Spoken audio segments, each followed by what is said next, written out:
There's something happening inside the moon, something that nobody expected. Not a dramatic shift you'd see on the outside, but deep down, where things seem frozen in time, scientists have uncovered a hidden layer of what you could only call moon goo. Remember those school lessons about the crust, mantle, and core? Much like the Earth, the moon is made up of layers, a crust, mantle, and core. However, the moon's core is much smaller compared to ours. Earth's core is huge. It makes up about a third of our entire planet's mass. The moon's core makes up only about 1 to 2% of its mass, and its diameter is about 1/5 the diameter of the moon itself. It's surrounded by a hard, rocky mantle. But it turns out that between these two layers, that mysterious goo layer, and it's way more important than you might think. The layer is soft and partially molten, ebbing and flowing like the tides in our oceans. It rises and falls, stretching and shifting as if it were alive. Its movement isn't chaotic, but subtle and regular. We always knew that the moon influences our seas and oceans, causing tides with its gravity. But it turns out that we influence it back. The goo ocean reacts to the gravitational dance between Earth and the Sun. Also, the molten layer could be made of ilmenite, a very intriguing material. Ilmenite is rich in titanium, a strong and lightweight metal that we really love over here on Earth. Titanium is used in everything from airplane parts and spacecraft to medical devices, even in everyday items like bikes and laptops, all because it's incredibly strong and very resistant to corrosion and heat. So, if the moon might have a molten layer rich in ilmenite, that would be awesome. Astronomers are already planning for lunar bases, and if we had a material to build structures, spacecraft, or even tools for astronauts right there, that would be a game changer. Otherwise, we'd need to transport materials from Earth, which is extremely costly. This is our first tangible sign that the moon is not just a cold, boring rock. Instead, it's dynamic, living, and breathing, with moving forces beneath the surface. NASA used new special tools to discover this: the Gravity Recovery and Interior Laboratory and the Lunar Reconnaissance Orbiter. These are both space missions designed to study the moon, but they don't just look at the surface like a telescope. Instead, they help measure things we can't see with our eyes, like the moon's gravity and how it changes over time. Grail sent 2 small spacecraft around the moon named Ebb and Flow. Clever. The idea was for these spacecraft to fly close to each other and measure tiny differences in the moon's gravity as they go. It's like they were feeling the moon's invisible pull in different places. If the moon's gravity was stronger in one spot, the spacecraft moved closer together, and if it was weaker, they moved farther apart. This helps scientists understand what's going on inside the moon, even if they can't actually go there. And the spacecraft intentionally crashed into the moon in December 2012 to end the mission. The Lunar Reconnaissance Orbiter is a bit different. It takes super detailed pictures of the moon and collects other important information about its surface. By combining the information from both Grail and LRO, we were able to find this goo layer. But this discovery actually challenges everything we thought we knew about lunar geology. How did this molten layer get there? How long has it existed? And perhaps more fascinating, how it stayed warm for millions of years? That's some million-dollar questions. The moon's core generates heat just like ours. But it's not as easy as saying, oh, the core's heat probably keeps it warm and molten. Well, first, the moon's core is much smaller and less active than Earth's, meaning it produces significantly less heat. Plus, the moon is much cooler than Earth in general. With temperature dropping to minus 200 degrees Fahrenheit on the surface, how could this inner layer still stay in this flowing state? That's still a mystery. In any case, this goo could actually explain a lot of stuff about the moon. For example, astronomers were exploring moonquakes and how they happen. Now they think that it might be this semi-molten layer shifting and moving beneath the surface. Now, beyond the moon itself, it also tells us more about other celestial bodies. If the moon, something we considered basically a huge static rock, has such a dramatic life, what about other planets, moons, or asteroids? Could they also hide similar hidden movements beneath their surfaces? We can even understand our own planet better, learn more about how tides and similar stuff works. There are so many great discoveries we've been making on the moon. Recently, we found some awesome stuff beneath the surface, massive caves hidden for millions of years. For over 50 years, scientists have suspected that the moon's surface is full of underground tunnels and caves. These are known as lava tubes because they were formed by lava. Duh! Millions of years ago, the moon was pretty unstable. It underwent some volcanic activity, causing eruptions. When a volcano erupts, lava can flow across the surface. As the outer layer of the lava cools and hardens, it forms a solid roof of dark material. It's actually what these famous dark spots on the moon are. These are dark, hardened remains of ancient lava. But the hot, molten lava continues to flow through the center. Once the eruption ends and the lava drains away, what's left behind is an empty hollow tunnel, hence a lava tube. On Earth, we have lava tubes in places like Hawaii or Iceland, where volcanic activity has created similar underground tunnels. The same thing happened on the Moon billions of years ago, although they're much crazier compared to ours. In fact, lunar lava tubes are now thought to be some of the largest and longest in the entire solar system. One such cave was discovered beneath the famous Mare Tranquillitatis, the place where Apollo 11 first landed, and it's at least 340 feet deep. Now, all these lava systems have remained hidden just beneath the surface, untouched for millions of years. Only now, they finally managed to prove their existence. Scientists from the University of Trento in Italy found them using special radar technology and advanced computer methods. These techniques let you see underground by sending radar waves. The waves bounce back and give clues about what's hidden underneath. By analyzing the way these waves reflected back, the researchers could detect the shape and size of the hidden caves. Now, the best thing about this discovery is that we could build all our bases there.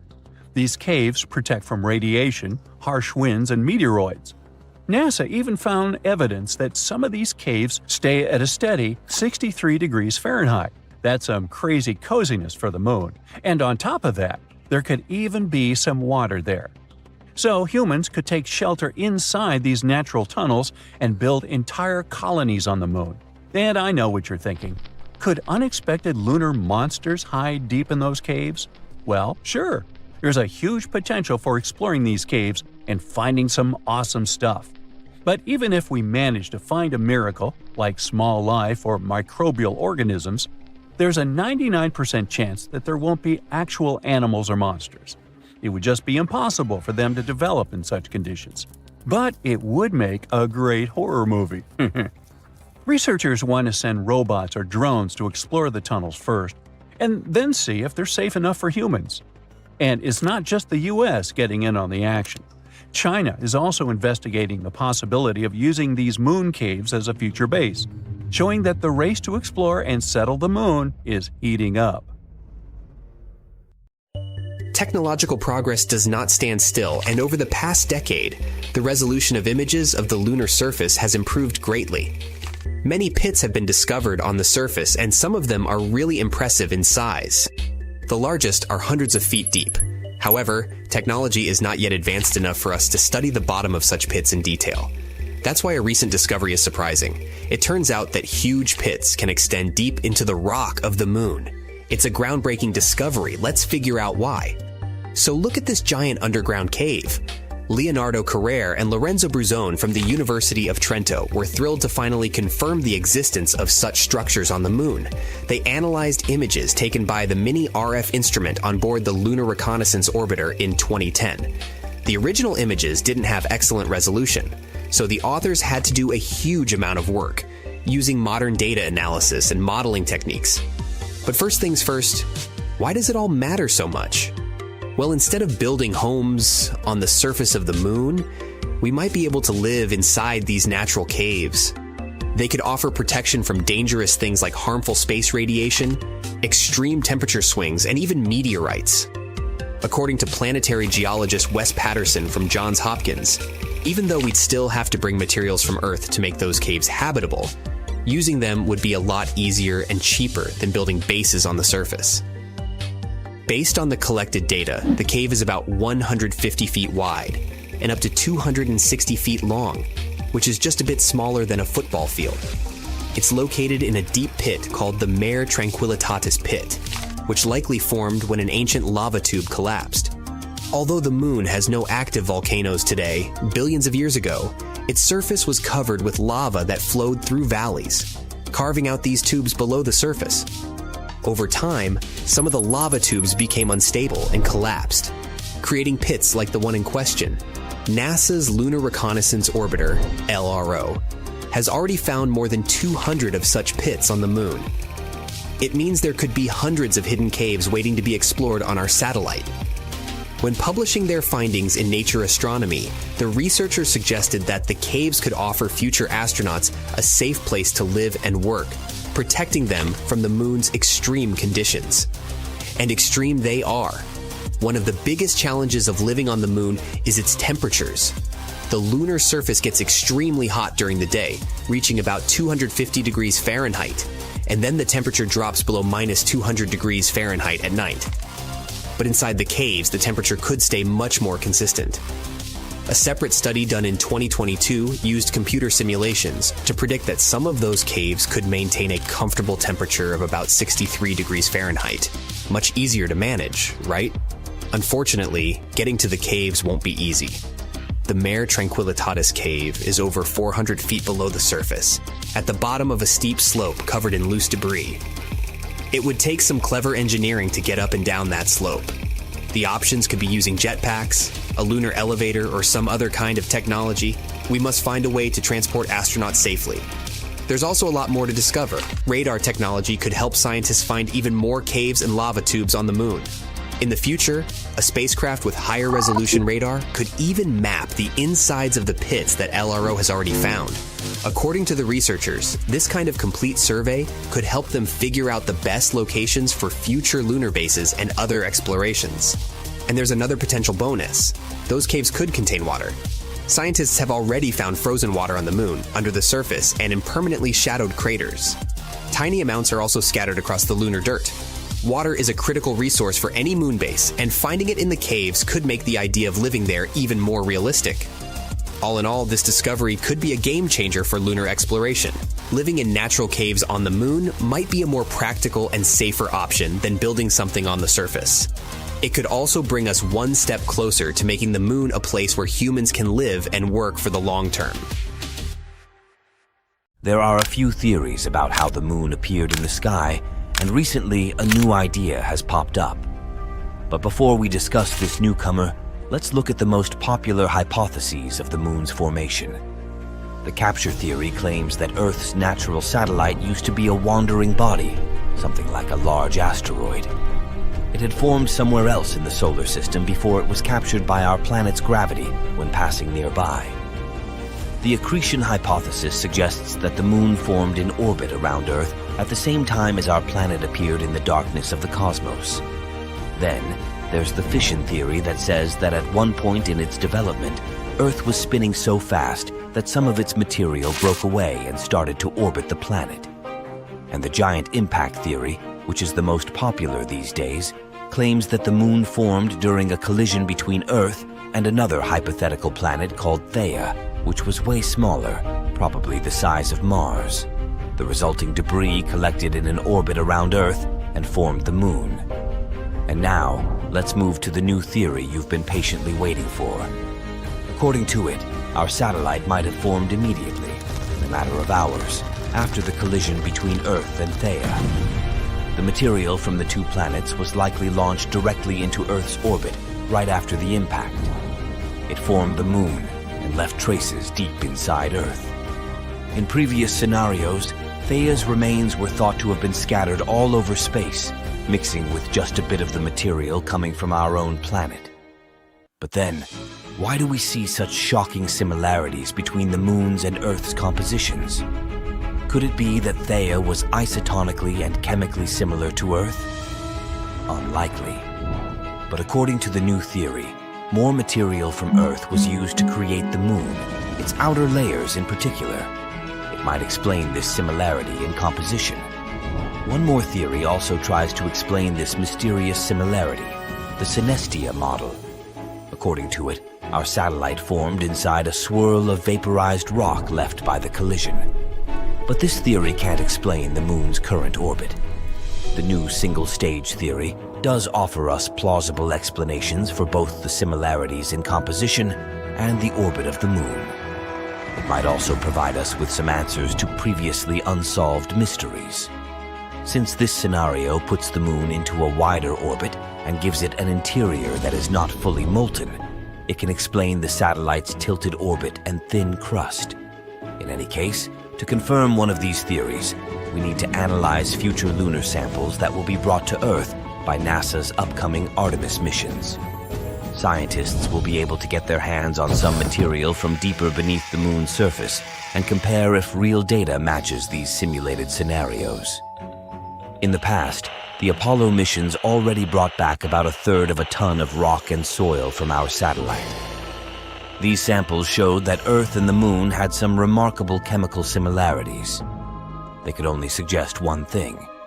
These space objects had a linked history. If the moon had formed elsewhere and been captured by our planet's gravity later on, its composition would be very different from that of Earth. But if the moon had been created at the same time as Earth, or if it had broken off our planet, the type and proportion of minerals on the moon would be the same as on Earth. But they are a bit different. The moon's minerals contain less water than their terrestrial counterparts. The satellite is also richer in materials that form rapidly at high temperatures. That's why the most accepted model of the moon's formation these days is the giant impact model. Meteorites coming from the moon are a great source of data for studying the origins of our satellite too. They can tell us even more about the moon than Apollo samples, all because such meteorites come from all over the surface of the moon. Meanwhile, Apollo samples were collected just in one place near the equator, on the near side of the moon. What if our moon was hollow? Would we be able to hide inside in case some terrible catastrophe destroyed our home planet? Well, the supporters of the hollow moon theory believe that it's actually a real option. The hollow moon is a hypothesis claiming that Earth's moon is either completely hollow or has quite a lot of place inside. The thing is, the moon is less dense than Earth, and it seems to support the idea of its hollowness.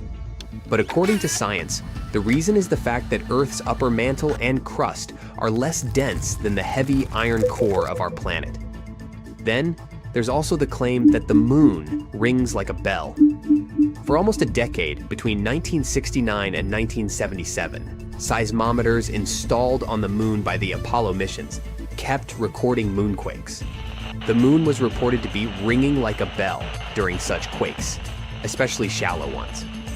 On the 20th of November, 1969, Apollo 12 deliberately crashed the ascent stage of its lunar module into the surface of our natural satellite.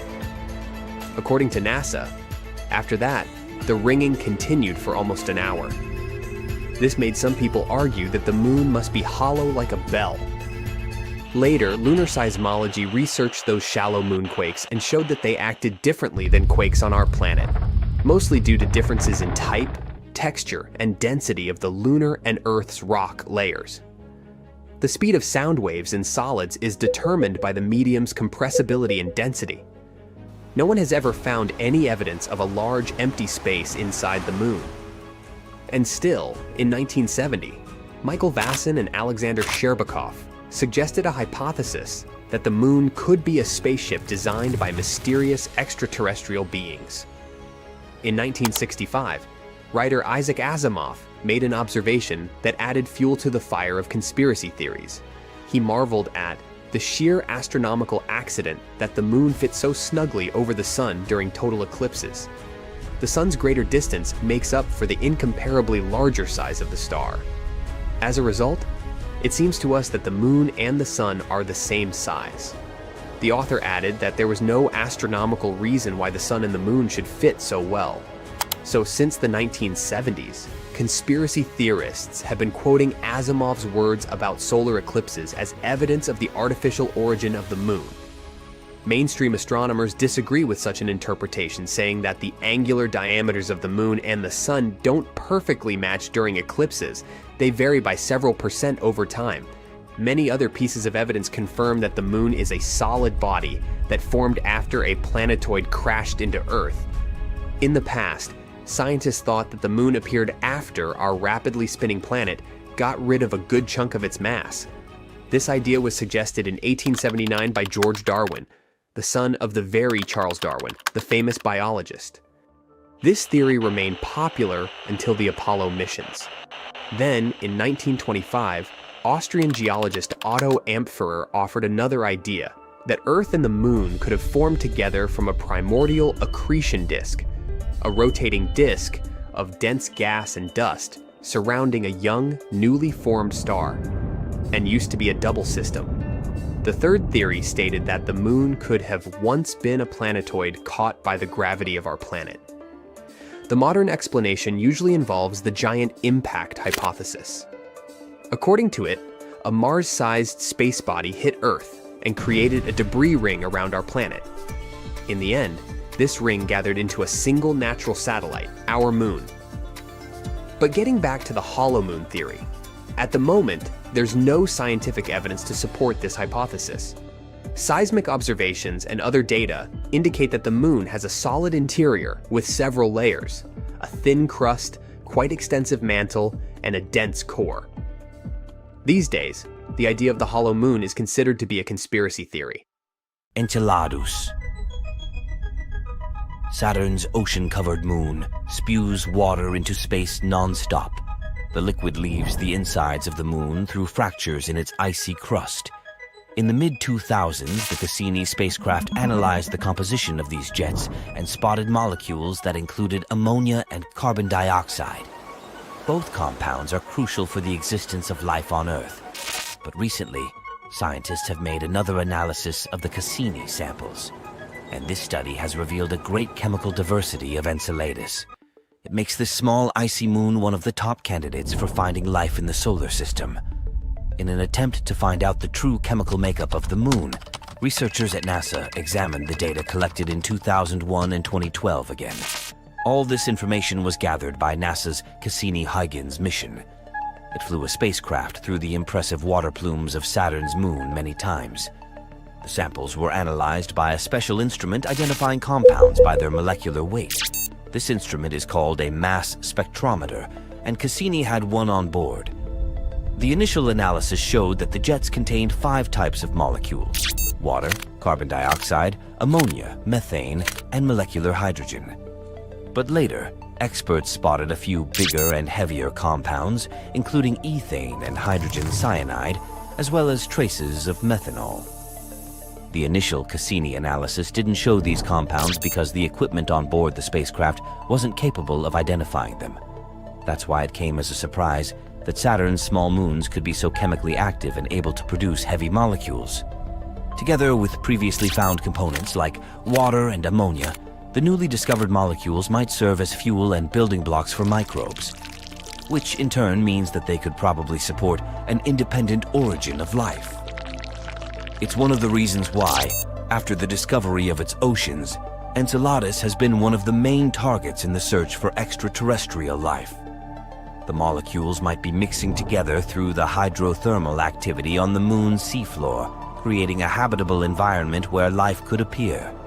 So far, scientists haven't found any evidence that could indicate that such a process has actually been going on.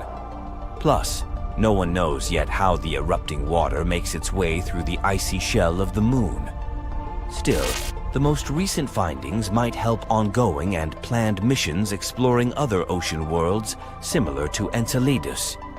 One of such worlds is Jupiter's watery moon Europa. This place is likely to have the same properties as Saturn's moon. Hopefully, we'll get the answers to these questions soon, with the help of the European Space Agency's Jupiter Icy Moons Explorer spacecraft.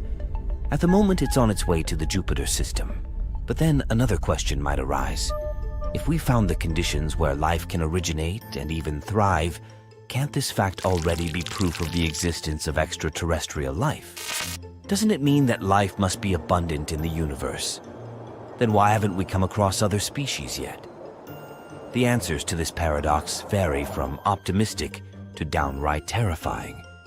It might be because we haven't been looking long enough, or maybe we haven't been emitting enough traceable signatures for other civilizations to find us. Or perhaps no species have ever made it to the point where they could come into contact with other civilizations. There's also the frightening dark forest hypothesis. It's a theory claiming that loads of alien civilizations exist throughout the universe, but they are all silent and hostile. They try to maintain their undetectability for fear of getting destroyed by another unfriendly species. So, following this hypothesis, we can presume that any spacefaring civilization must view other intelligent forms of life as an inevitable threat, and the best course of action is to hide its existence altogether. This makes the cosmic electromagnetic spectrum eerily quiet, with no evidence of any intelligent extraterrestrial life. This way, the universe can be compared to a dark forest filled with armed hunters wandering among trees like ghosts. Soon we might start constructing loads of stuff on the moon. All because India's moon mission has recently detected sulfur near the moon's south pole. This chemical element can come in extremely handy for creating infrastructure on our satellite. It's the first time this chemical element has been discovered on Earth's natural satellite. This sought-after element is mostly found near Earth's volcanoes. Its appearance on the moon speaks volumes about the satellite's volcanic history and its past atmospheric conditions. The mission's rover detected this chemical element less than a week after touching down around 70 degrees from the moon's south pole on the 23rd of August, 2023. This historic landing on the lunar surface made India the fourth country to safely land a mission on the moon. It's also the first spacecraft to touch down so close to the south pole of our satellite. It's an area of strategic importance because it's believed to be home to deposits of water ice. If it turns out to be true, future missions might be able to harvest it and turn this water ice into drinking water or even rocket fuel. For 2 weeks, the lander carried out the data collection, mainly focused on the analysis of the moon's soil and its extremely thin atmosphere. Meanwhile, the solar-powered Pragyan rover started its quest to find frozen water on the moon. As for the lander, it demonstrated another amazing feat on the 3rd of September. The spacecraft fired up its engines and lifted itself for about 16 inches into the air. Then it made a tiny hop to land 12 to 16 inches away from its original position. It's kinda a big deal. Being able to get a lander back off the surface of the moon is essentially for future missions, showing that they can safely return soil samples or even astronauts back home after a lunar mission. In September, the Indian spacecraft was put into sleeping mode. The 14-day-long lunar night was approaching, and the spacecraft wasn't designed to collect scientific data during this period of time. So far, we've learned about a few major findings of the mission. One is related to measuring the temperature of the moon's topsoil at different depths. Intriguingly, the surface of the satellite in that region turned out to be hotter than expected. It was believed that the temperature could be between 68 and 86 degrees Fahrenheit on the surface, but it was around 158 degrees Fahrenheit, way hotter than it should be. The other discovery indicates the presence of several chemical elements, including oxygen. Besides, the data received from the spacecraft confirms the presence of aluminum, calcium, iron, titanium, silicon, and other chemical elements on the lunar surface close to the South Pole. The rover also used special instruments designed to measure quakes and rumbles beneath the lunar surface to detect some seismic activity. It brings us back to the sulfur detected thanks to the rover's spectroscope. Scientists are currently working on figuring out whether this element formed on the surface in a natural way or whether it's the result of volcanic activity or a meteor strike. Another astonishing thing found on the moon is a rock, and it may be the oldest known Earth rock. A 0.7-inch wide chip included in a large rock collection brought to our planet by Apollo astronauts might actually be a 4 billion-year-old fragment of Earth. This finding could help us paint a better picture of the intense pounding early Earth got at the dawn of its life. It could go like this. Soon after the rock formed, an asteroid impact might have blasted it from Earth. At that time, our planet's satellite was 3 times closer to Earth than it is today. The collision was so powerful that this chunk of terrestrial rock found its way to the Moon. Later, this fragment got engulfed in a lunar breccia, a motley kind of rock. Eventually, the rock was brought back home to Earth by Apollo 14 astronauts. Even though scientists had found meteorites coming from Mars and the Moon before, it was the first time a rock from the Moon turned out to be a terrestrial meteorite. They also found out that the rock had formed in a water-rich environment at temperatures and pressures corresponding to those at around 12 miles beneath the surface of our planet. In 2019, China's Chang'e 4 mission made history by landing on the far side of the Moon. The mission's rover helped researchers visualize structures hidden deep below the surface of the satellite, revealing billions of years of lunar history. The Yutu-2 rover made this discovery with the help of its lunar penetrating radar. It imaged deep into the Moon's surface and listened to echoes of sound bouncing back off structures hidden from view under the surface of the Moon. It turned out those structures were resting at depths of almost 1,000 feet. The research suggests that the first 130 feet under the surface are made up of layers of dust, soil, and rocks.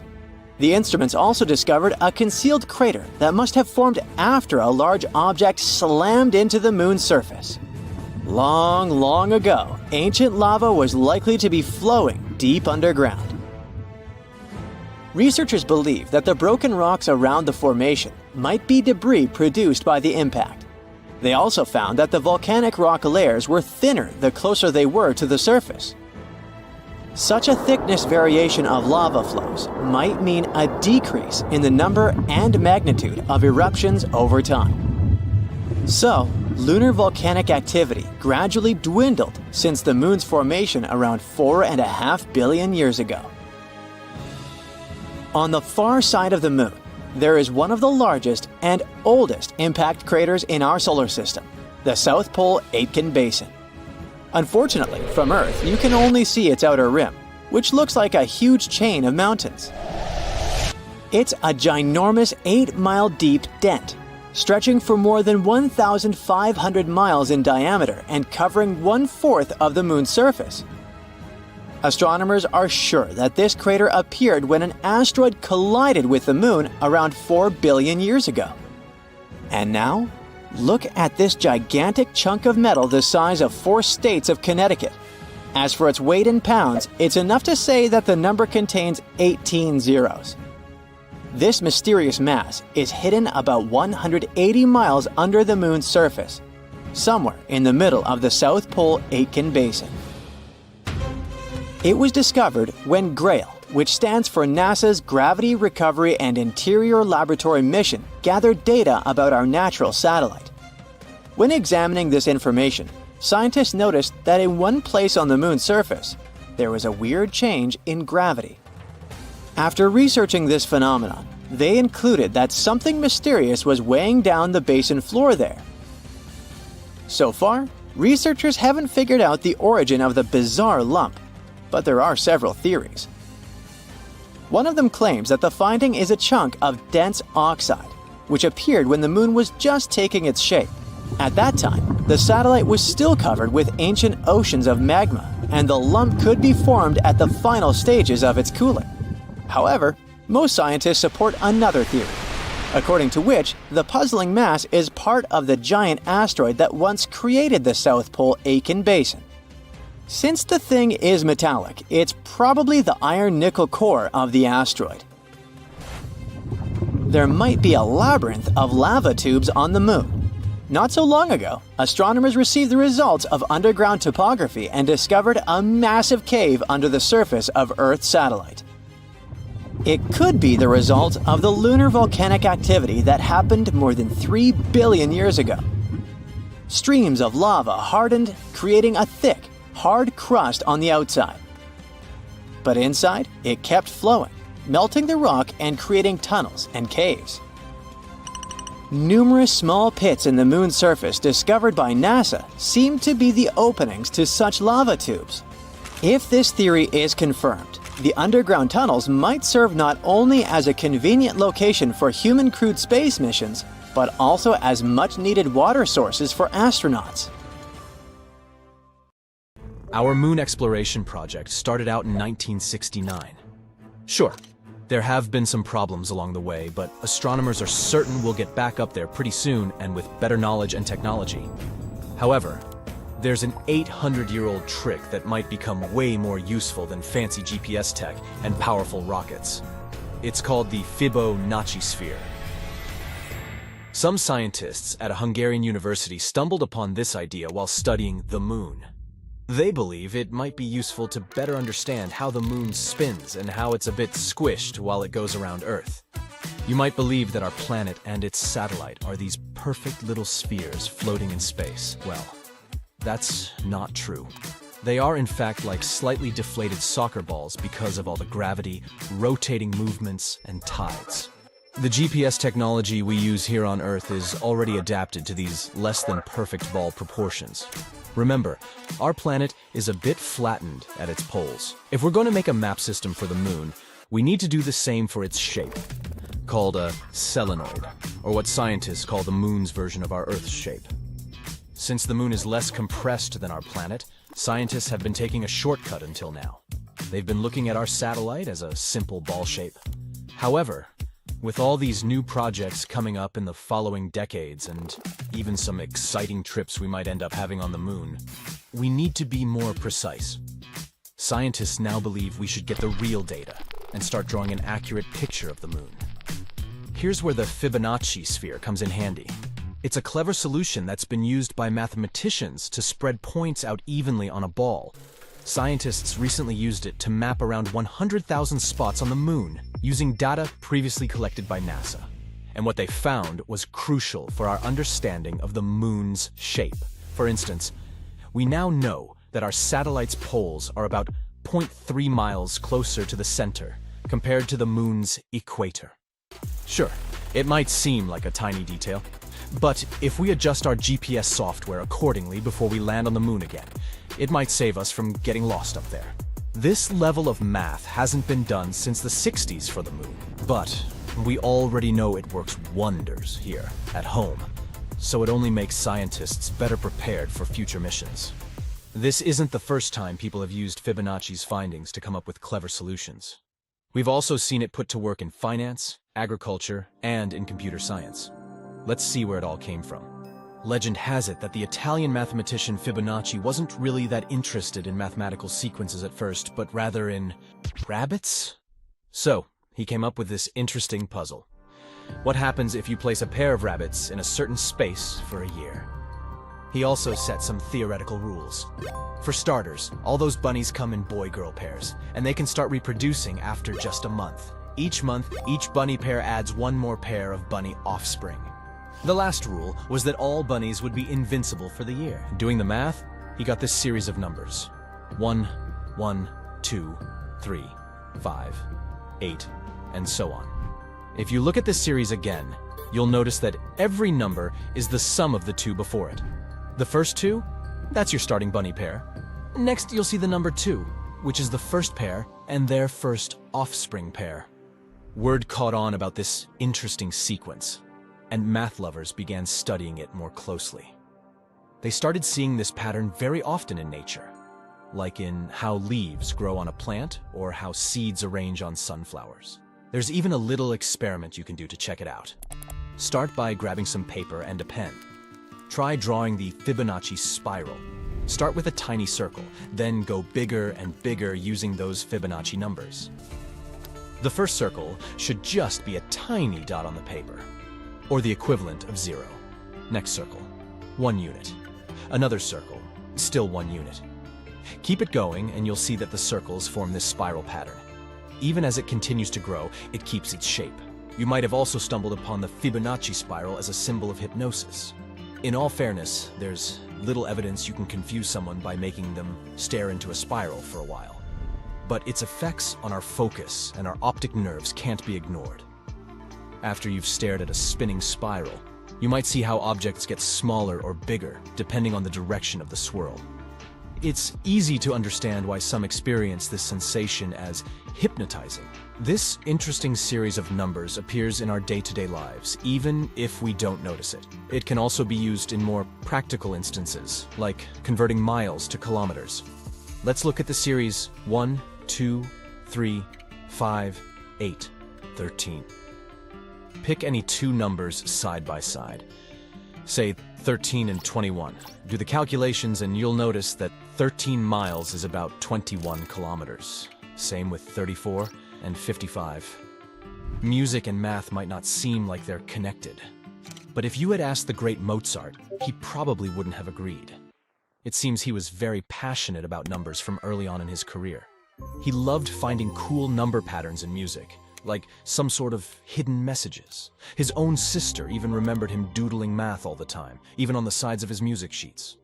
Some scholars believe he might have even played around with the Fibonacci numbers.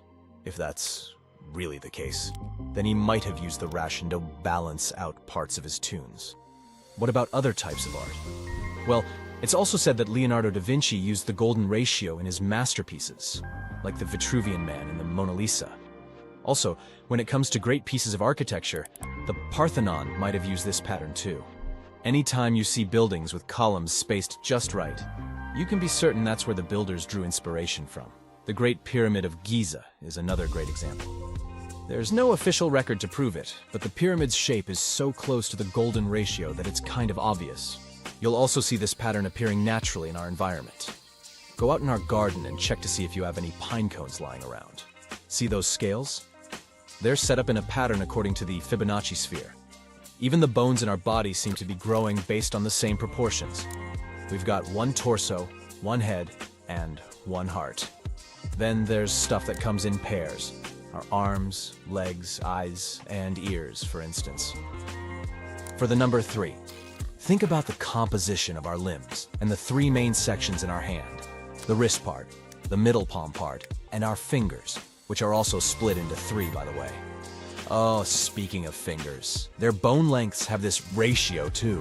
This design helps our fingers move smoothly, especially when grabbing objects. The Fibonacci sequence can be seen in the way ocean waves curve, and how rivers split and flow too. Weather patterns can also follow this rule. Some whirlpools and hurricanes form and spread out in the same way the Fibonacci spiral does. Zoom out, and you'll see that spirals aren't just found here on Earth. They're also everywhere in space, and it isn't random. Most galaxies, including our Milky Way, are spirals. Think of it like this. Generally, stars in a young galaxy don't all appear at once. Some are faster when developing, others take their time. This makes gravity pull in different ways, making the young galaxy spin like a disk. As it spins, different levels of gravity stretch it into getting these spiral arms.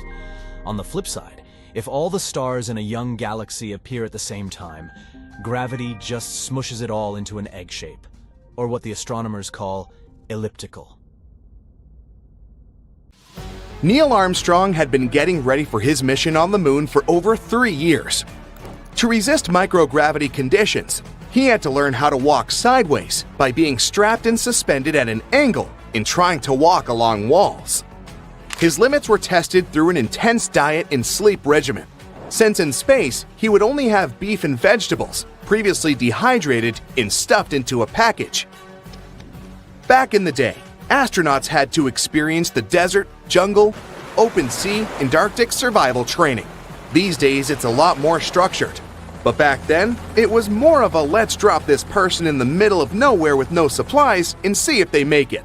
Before landing on the moon, he had to gather and study rock samples in the Grand Canyon, explore ancient volcano formations in the Nevada National Security Site, and look into gas and lava vents, lava lakes, and pit craters in various locations in Hawaii. On July 20th, 1969, Armstrong was given a hearty breakfast before blastoff. Steak, eggs, toast, juice, and coffee.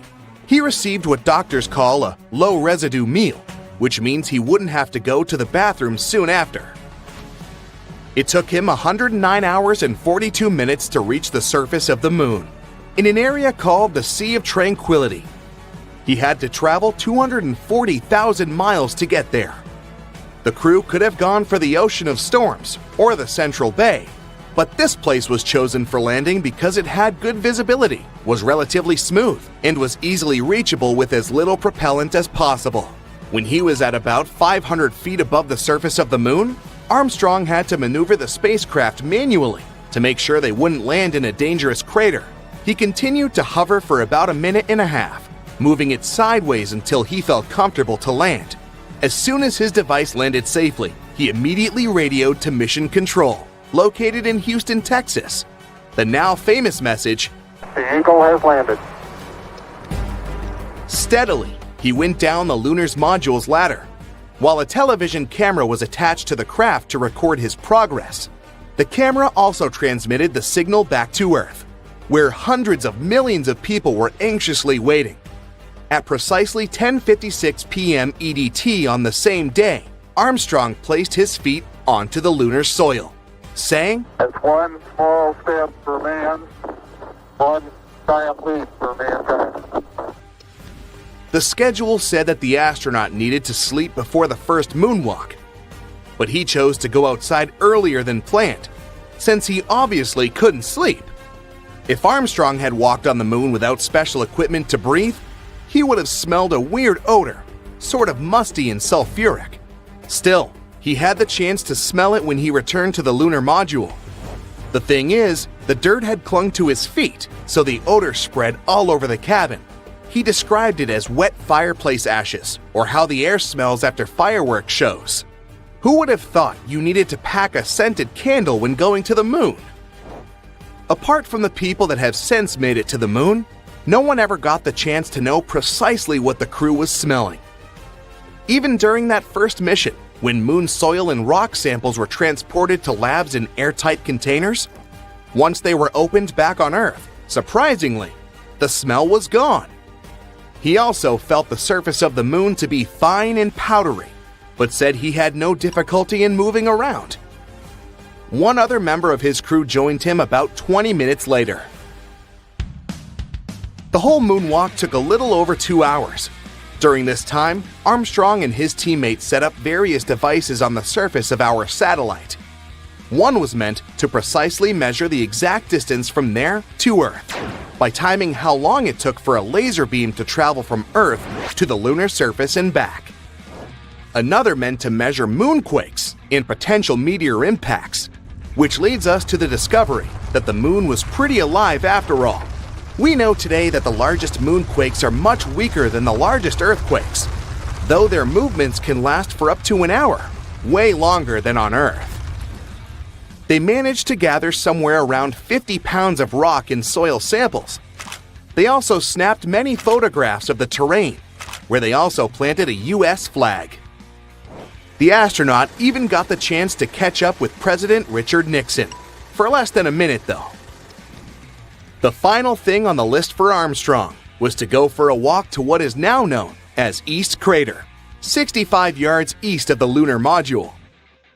It was the greatest distance traveled from the spacecraft on that specific mission, approximately the length of half a football field. As soon as his tasks were done, Armstrong went back into the lunar module and safely closed the hatch to get some sleep.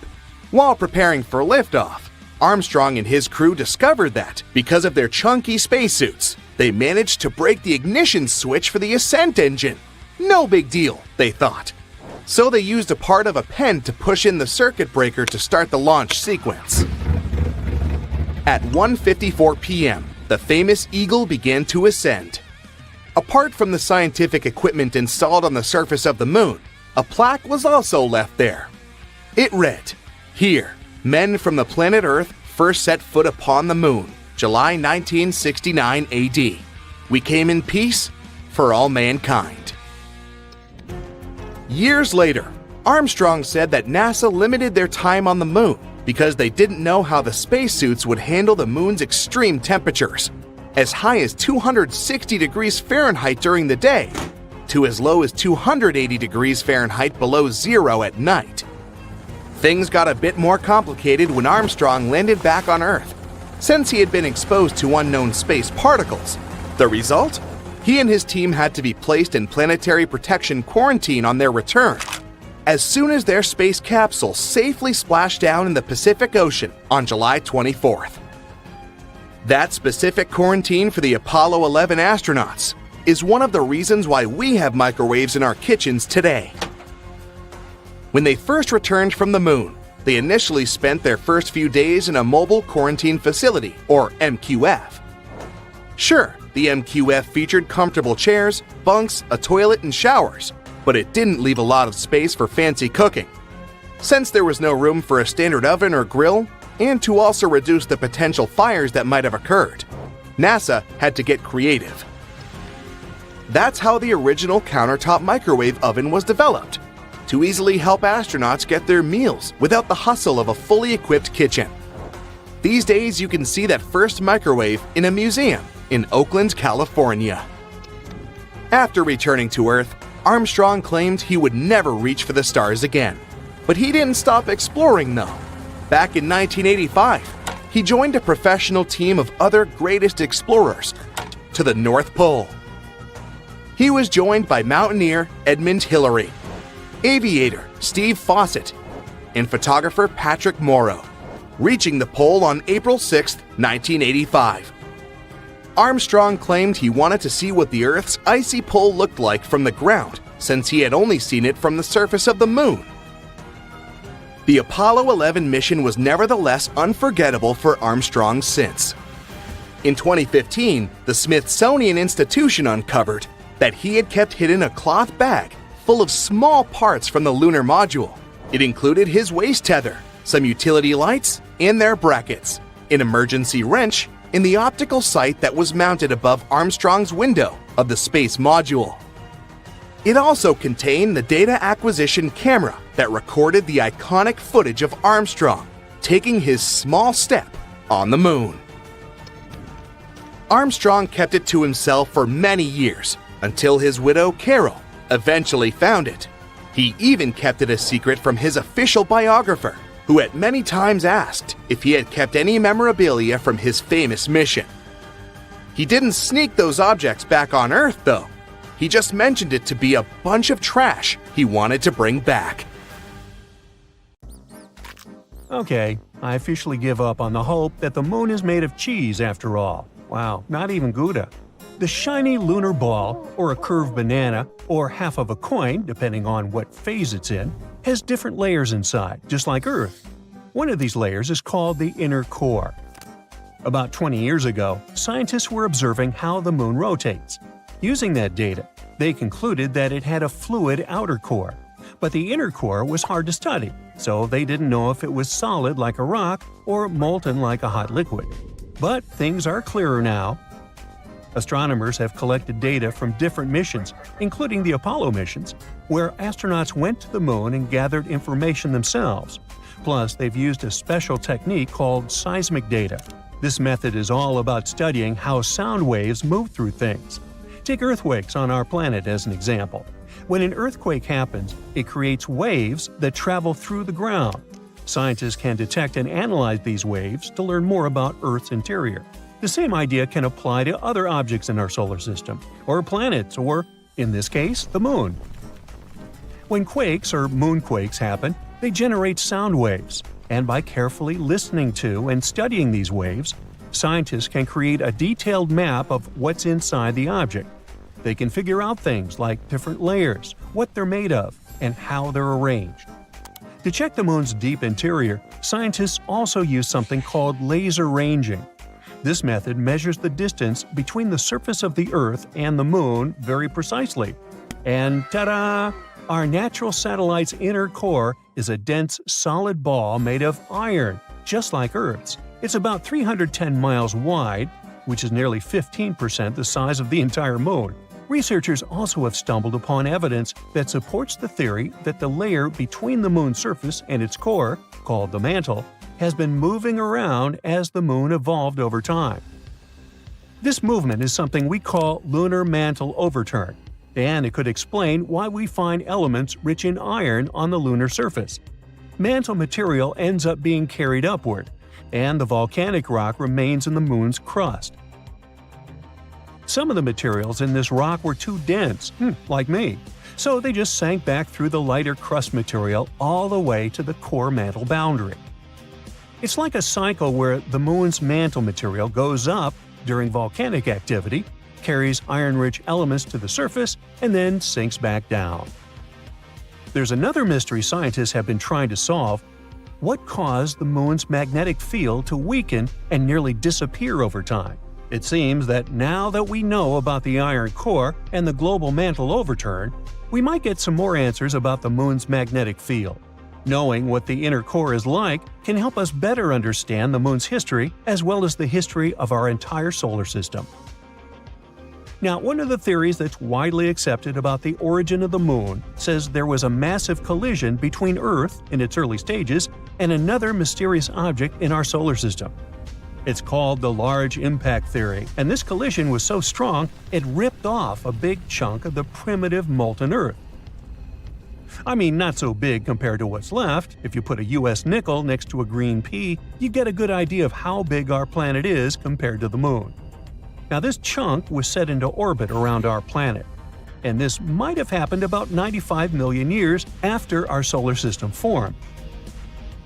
The object that collided with Earth could have been about 10% the mass of our home planet and roughly the size of Mars. Well, it makes sense. Earth and the Moon do have similar compositions after all. Of course, there are other ideas about how the Moon formed. One says that the gravitational force of our planet captured it. This means that the Moon was just an object innocently passing by when suddenly it got attracted and pulled into Earth's orbit. There's even a hypothesis that Earth stole the Moon from Venus. Ooh. In that case, the Moon shouldn't complain. I guess the view is way better here. So yeah, the Moon and Earth are similar when it comes to rocks and some minerals. But the Moon doesn't have the same atmosphere as our planet. Its atmosphere is thin and consists of some weird gases that include potassium and sodium, which is not something you can find in the atmosphere of Mars, Venus, or Earth. And the rocks on the Moon don't contain water, but that doesn't mean there's no water at all up there. A long time ago, in the 17th century, astronomers saw large dark spots on the Moon's surface. One of these astronomers thought these spots looked like oceans, and he called them maria, which means seas in Latin. Other astronomers also made maps of the Moon, and they used the term maria to describe these dark spots. For example, Mare Tranquillitatis translates to Sea of Tranquility, where Apollo 11 made its touchdown. But it seems those dark spots are not actually oceans. They are plains made of hardened lava that erupted long ago. These volcanic eruptions left behind smooth flat areas called basalt plains. In the late 1800s, one skywatcher studied the Moon and found it didn't have an atmosphere. Without an atmosphere, there are no clouds and no air to keep water from evaporating. So scientists thought that any water on the Moon would just disappear right away. They believed the Moon was totally dry. But then, in 1961, one physicist had a different idea. He pointed out there could be water on the Moon in special areas called permanently shadowed regions. These are spots on the Moon where the sun doesn't shine, so they stay dark all the time. Water ice could exist in these dark areas because they're extremely cold and the ice wouldn't evaporate. But when astronauts from the Apollo missions went to the Moon, they brought back soil samples, and scientists found no signs of water in them. So everyone went back to thinking that the Moon was completely dry. In the 90s, NASA focused on these shadowed craters and found high concentrations of hydrogen, which meant there could be ice at the Moon's poles. They still weren't certain, so they kept digging and, after a while, found hydrogen trapped inside tiny beads of volcanic glass. Since there are no active volcanoes on the Moon today, which means water probably was present on the Moon when these volcanoes erupted long ago. Plus, there could be way more water back in the early days of our Moon. In 2020, NASA's SOFIA mission showed us what we'd been looking for a really long time. There is water on the Moon after all. It turns out the water is hidden within the grains of lunar dust or sticking to the surface in the sunlit areas of the moon. So there are no oceans like we have on Earth, but at least there's something. The question remains, how did water even get there? It seems the moon had a chaotic history back at the time when it was forming, as probably most of the planets and moons in our solar system. So there is some evidence that water came there from comets hitting its surface back in the old days, or maybe even keeps on coming from those that are slamming into the moon right now. We're talking about a chaotic situation where icy micrometeorites collide with the moon's surface, and dust then makes an even bigger mess when interacting with the solar wind. But we're waiting to find out more about this. Because, as we all know, when you mention water, you also inevitably talk about life. That's why we want to know more, for instance, about all that ice hidden in polar craters on the moon. Maybe it can teach us more about how life developed on Earth. Maybe comets brought all the necessary elements here. Then, what if there are some of those elements stuck in the ice on the moon, too?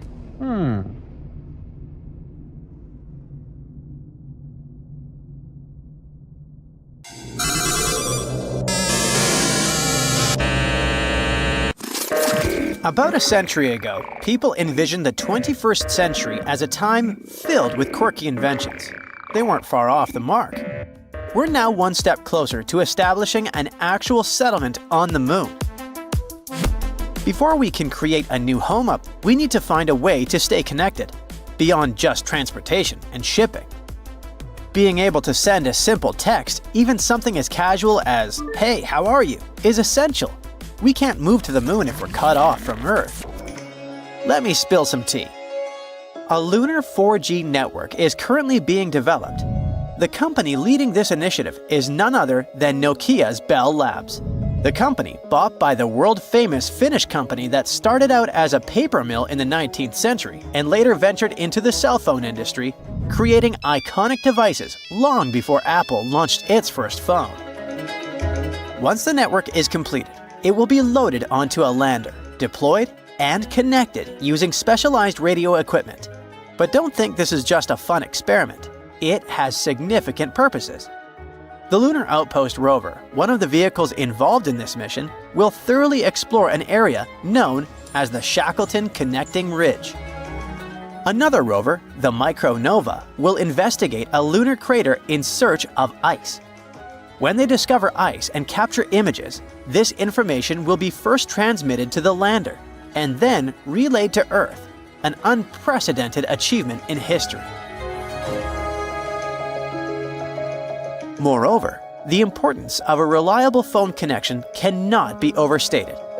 Currently, astronauts communicate via radio. But NASA aims to establish a lunar communication system capable of supporting high-resolution video.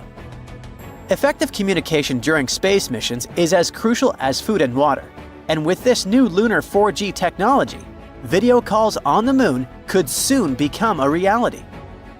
Plus, thanks to lunar 4G, we'll be able to track how the endangered species sent to the moon are doing. Oh, sorry, I completely forgot to mention something important.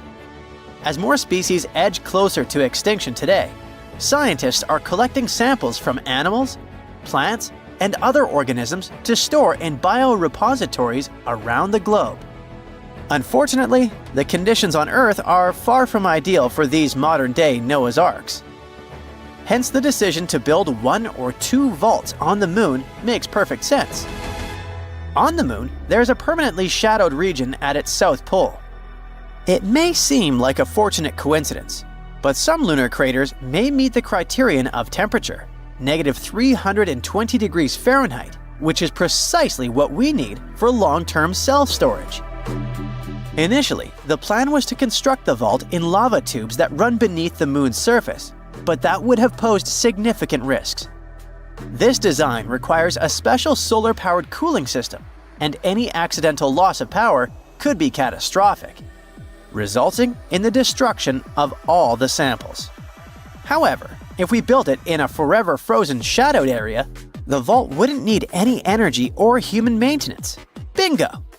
It sounds almost too good to be true, and indeed there are several complications. For instance, dust is an omnipresent issue on the moon, infiltrating everything. If the storage requires seals, a dust mitigation system must be developed, which has not yet been created. So for now, it remains a theoretical concept rather than a practical solution. 40, 50 feet, why don't you turn around and let them get a view from there and... I know you want to learn about real things, not just concepts. Here's something real for you. The moon is full of human waste, carefully packed into bags. According to estimates, there are around 96 of these bags you'd probably prefer to never open. But you never know what exactly is hidden inside. It could be any product of the human body out there. So, if we ever make it to the moon and you accidentally stumble upon a mysterious bag, my advice is to resist the urge to open it. Instead, you can hand it over to scientists. They say they're eager to get their hands on them. Humans are incredible, in a rather unfortunate way. We haven't even established a proper settlement on the moon yet, but there's already around 200 tons of junk scattered about. It piles up there as if it were a teenager's room rather than a celestial body. Alongside those rather unappealing human waste bags, you'll also find cameras, drills, towels, brushes, rakes, a multitude of other technical items, and surprisingly, a falcon's feather. I'll explain that in a moment. At the end of Apollo 15's final moonwalk, David Scott pulled out a falcon's feather and a hammer to demonstrate Galileo's theory that in the absence of air resistance, different objects fall at the same rate. Amidst all that junk, there's an actual piece of art, so we could say that the moon, if it doesn't have the very first art museum, at least boasts a small exhibition.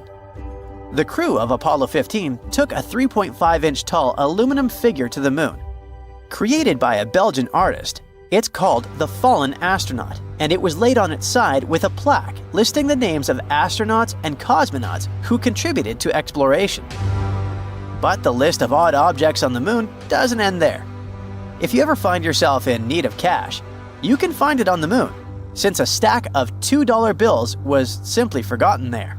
Yep, a lot of material has been collected since 1969, when humans first stepped on the moon. It's one small step for man, one giant leap for mankind. Our natural satellite was first seen in a telescope in 1609. But what about its true age? To understand that, we need to start with how the moon first formed. Back in the mid-80s, a conference in Hawaii brought together a bunch of scientists to figure out where the moon came from. They came up with a pretty cool idea. The moon probably formed with the stuff that our planet Earth donated. Picture this. A Mars-sized object crashed into the early Earth, flinging molten materials into space, which eventually came together to become the moon we see today. This theory clears up a lot of mysteries. For instance, it used to baffle folks why the moon has such a small iron core. The answer is simple. It formed from Earth's outer layer, which isn't rich in iron. And that pale crust of the moon? It's just minerals that floated to the top when the molten moon cooled down. At first, the moon was super close to Earth, but it's been slowly drifting away at about 2 inches a year, even while you're watching this video. Figuring out when this all went down, though, is a bit tricky. The Apollo astronauts brought back a bunch of moon rocks, which helped scientists estimate their ages. The oldest ones are around 4.35 billion years old, which is about 200 million years after the solar system kicked off. So, here's the thing. There's no exact date for when the moon formed, but there are several interesting theories. One idea is that the age of these rocks could mean the moon is around 4.35 billion years old. But some scientists who look at how planets form think that most of the material in the early solar system came together way before that 200 million year mark. They argue that a big impact that created the moon happening that late seems pretty unlikely, which means the moon could actually be older than 3.5 billion years. Another interesting thought is that the moon might have gone through some serious heating events as it moved away from Earth. This is similar to what happens on Io, one of Jupiter's supervolcanic moons. The gravitational pull from a bigger body can stretch and compress a smaller one, generating heat, like when you squeeze a rubber ball. The rocks on both Io and the Moon warm up this way. Rocks have radioactive elements that act like internal clocks, helping scientists figure out their ages. The catch is, if the Moon heats up too much, it resets those clocks and only starts keeping time again once it cools down.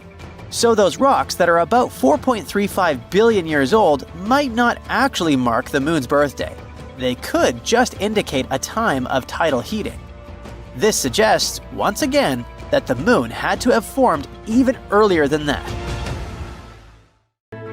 Time can stretch or shrink depending on where you are.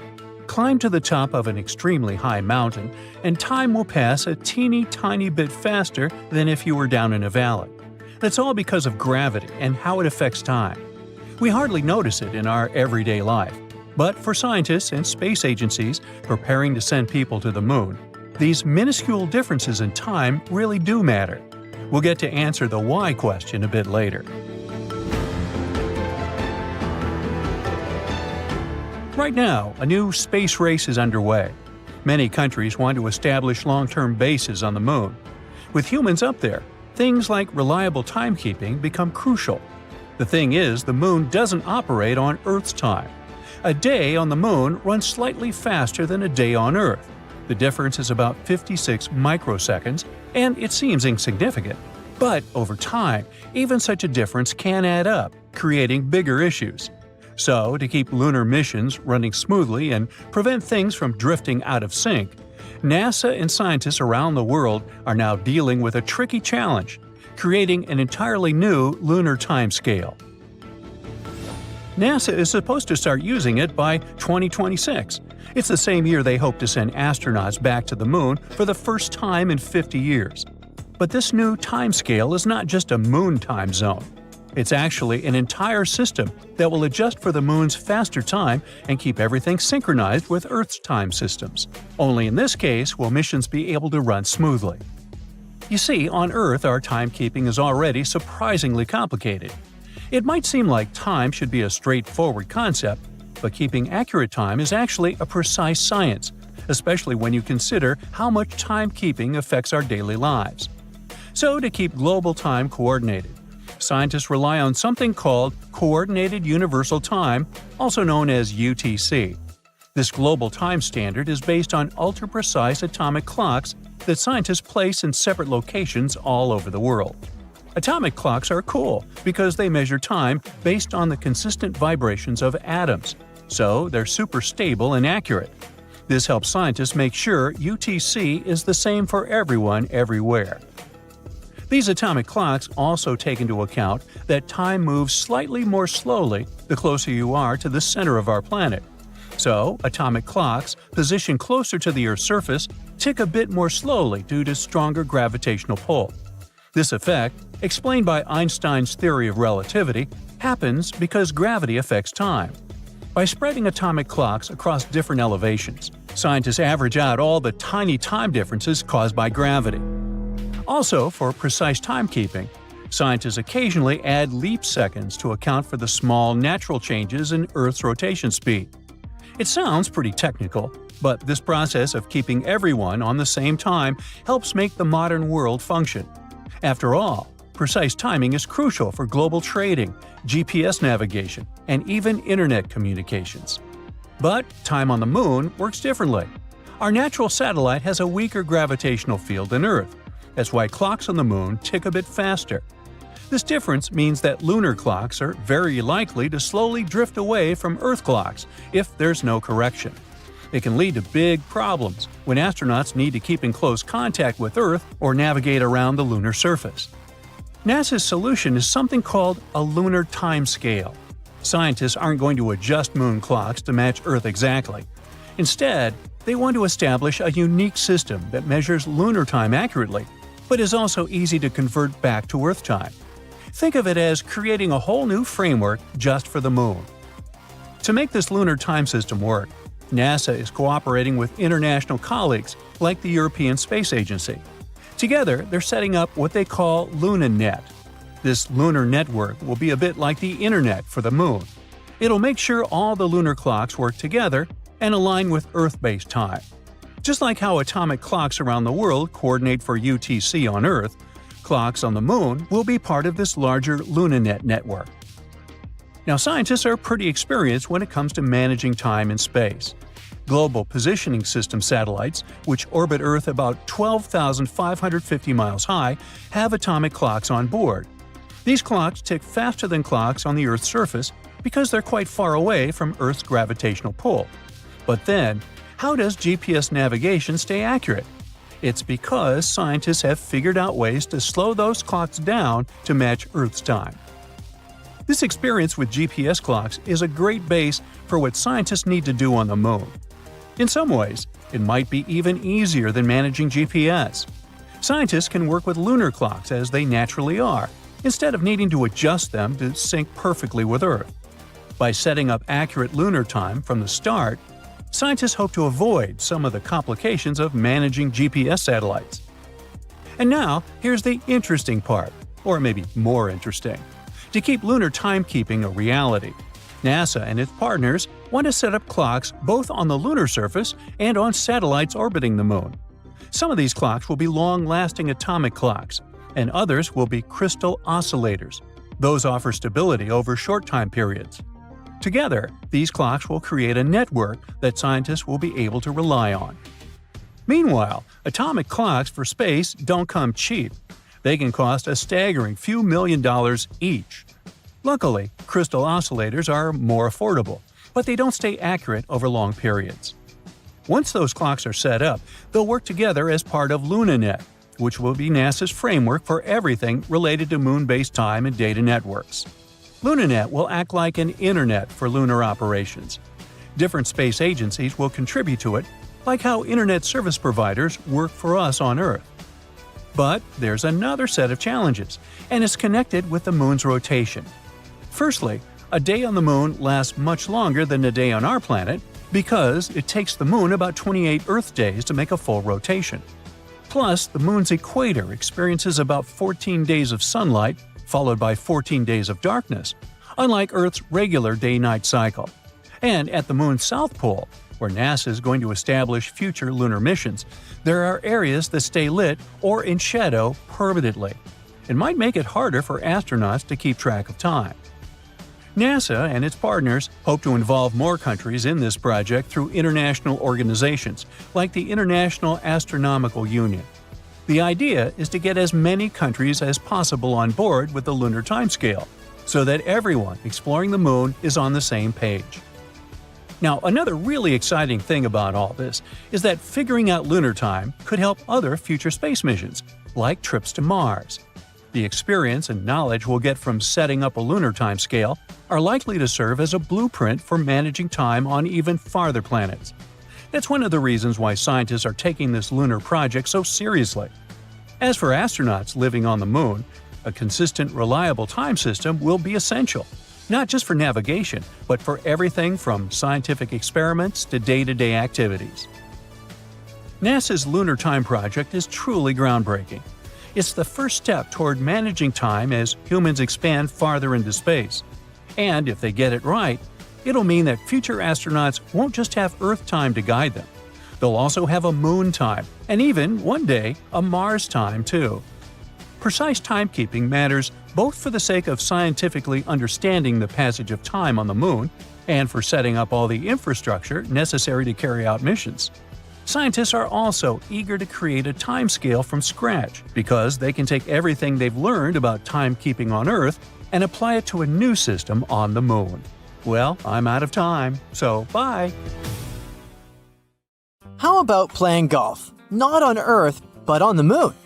Let's journey back to a time 50 years ago when one astronaut turned the lunar surface into the most unusual golf course ever.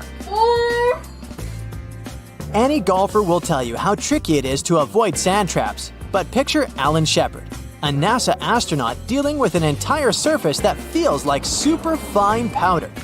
During the Apollo 14 mission, he took a break to showcase some spacey golf skills for everyone watching from Earth.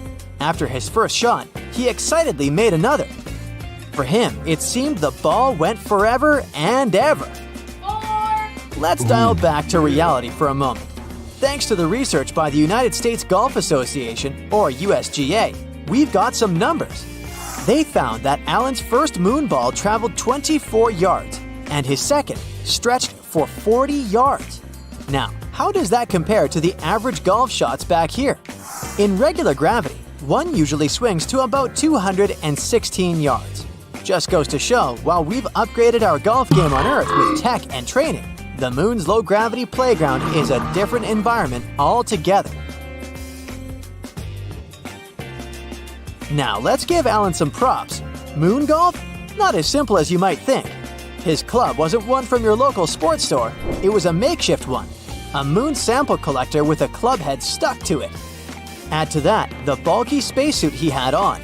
Imagine trying to swing wearing an outfit that's as stiff as cardboard. With all that gear, Allen could only muster a one-handed swing. Care to have a similar experience?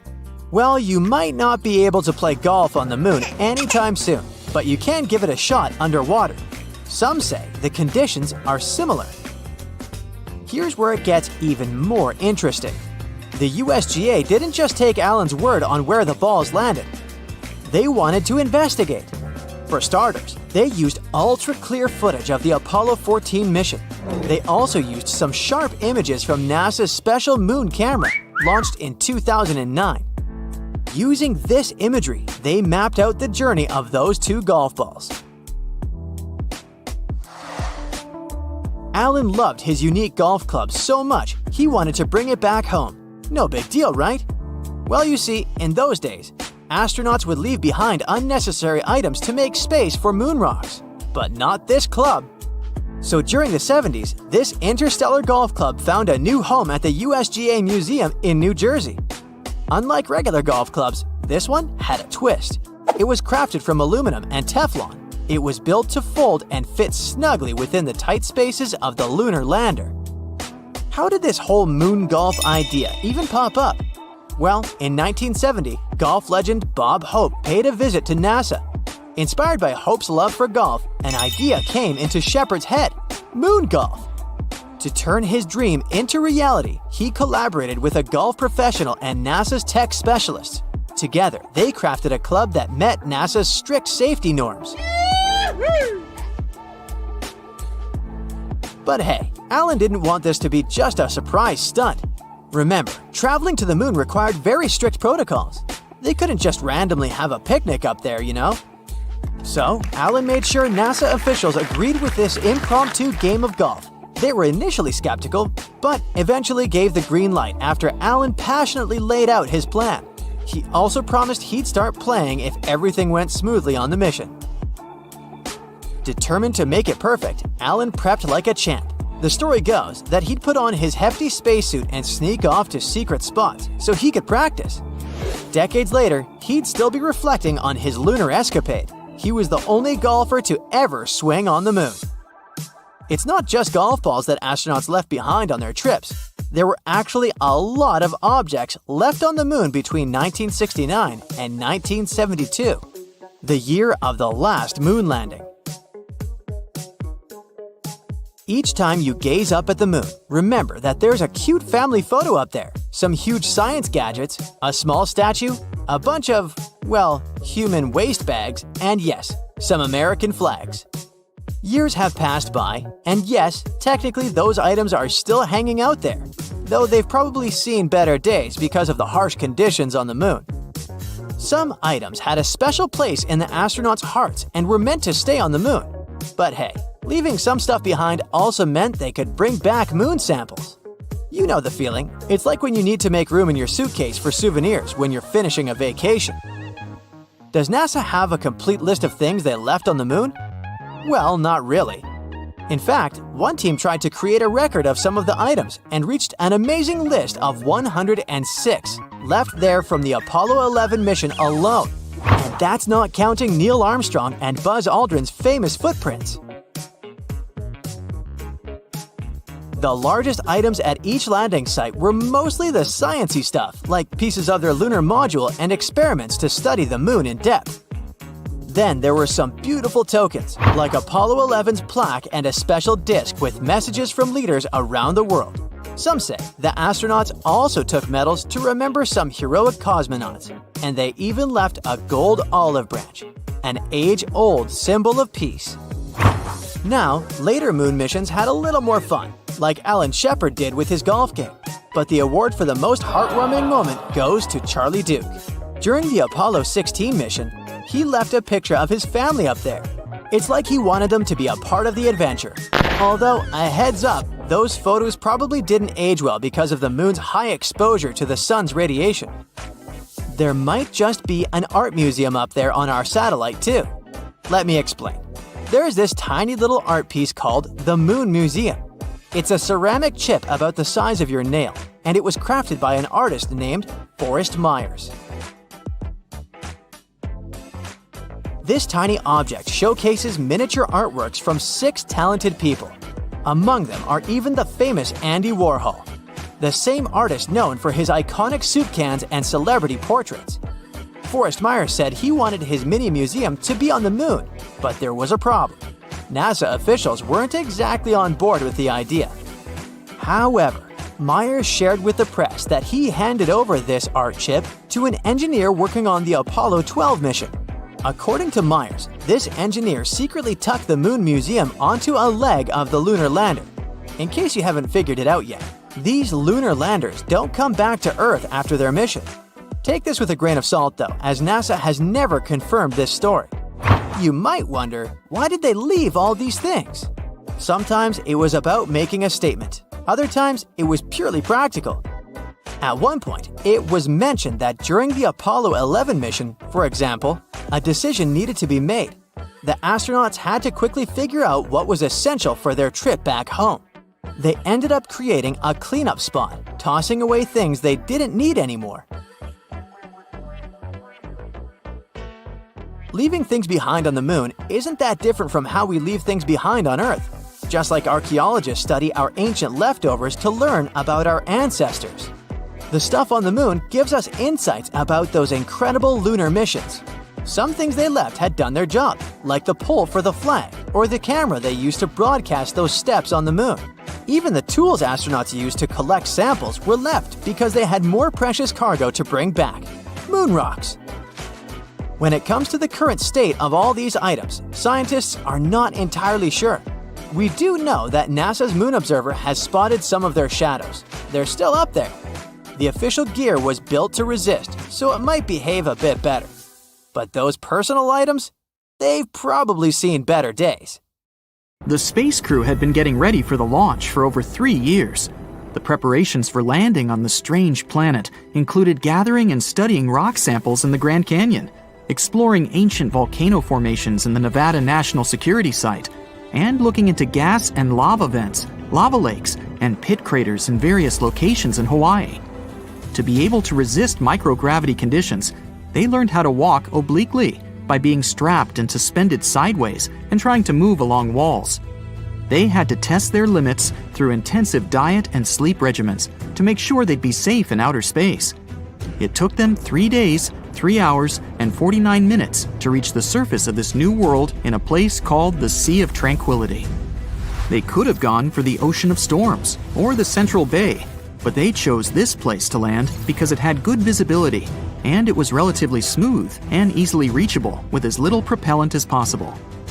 One of the first things they noticed when they got there was that, well, the place kind of smelled. This may sound like the beginning of a science fiction novel, but it's actually the true story about how the Apollo 11 mission landed on the moon on July 20th, 1969. Since then, the moon has had 12 human visitors to this day. We think of it as our neighboring space buddy, but there's still much we don't know about this mysterious satellite. And that should come as no surprise, since the moon is actually always showing us the same face. That is because the Earth and its only permanent natural satellite are in synchronous rotation, which makes us think it's always permanently still. The truth is, it's not in a fixed position, and it is actually moving further and further away from the Earth each year by 1.5 inches. Believe it or not, the Earth and the Moon, although being 238,855 miles apart, deeply influence each other.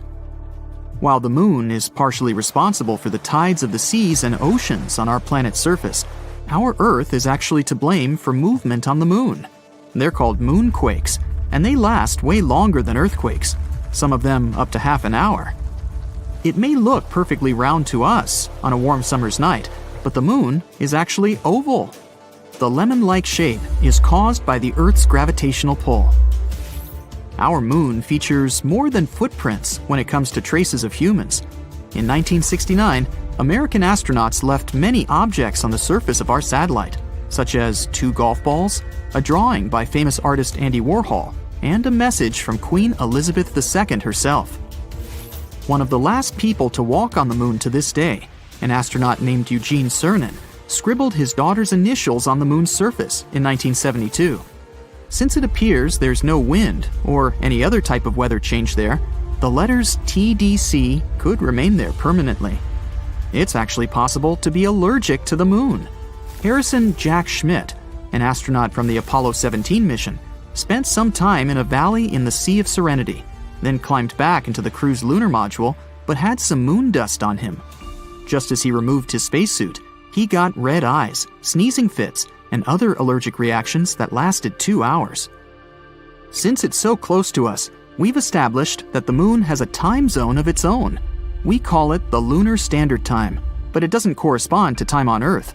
To get an equivalent, the explanation is a bit more complex, but in simple terms, a year on the moon is split up into 12 days, each one about as long as a month on Earth.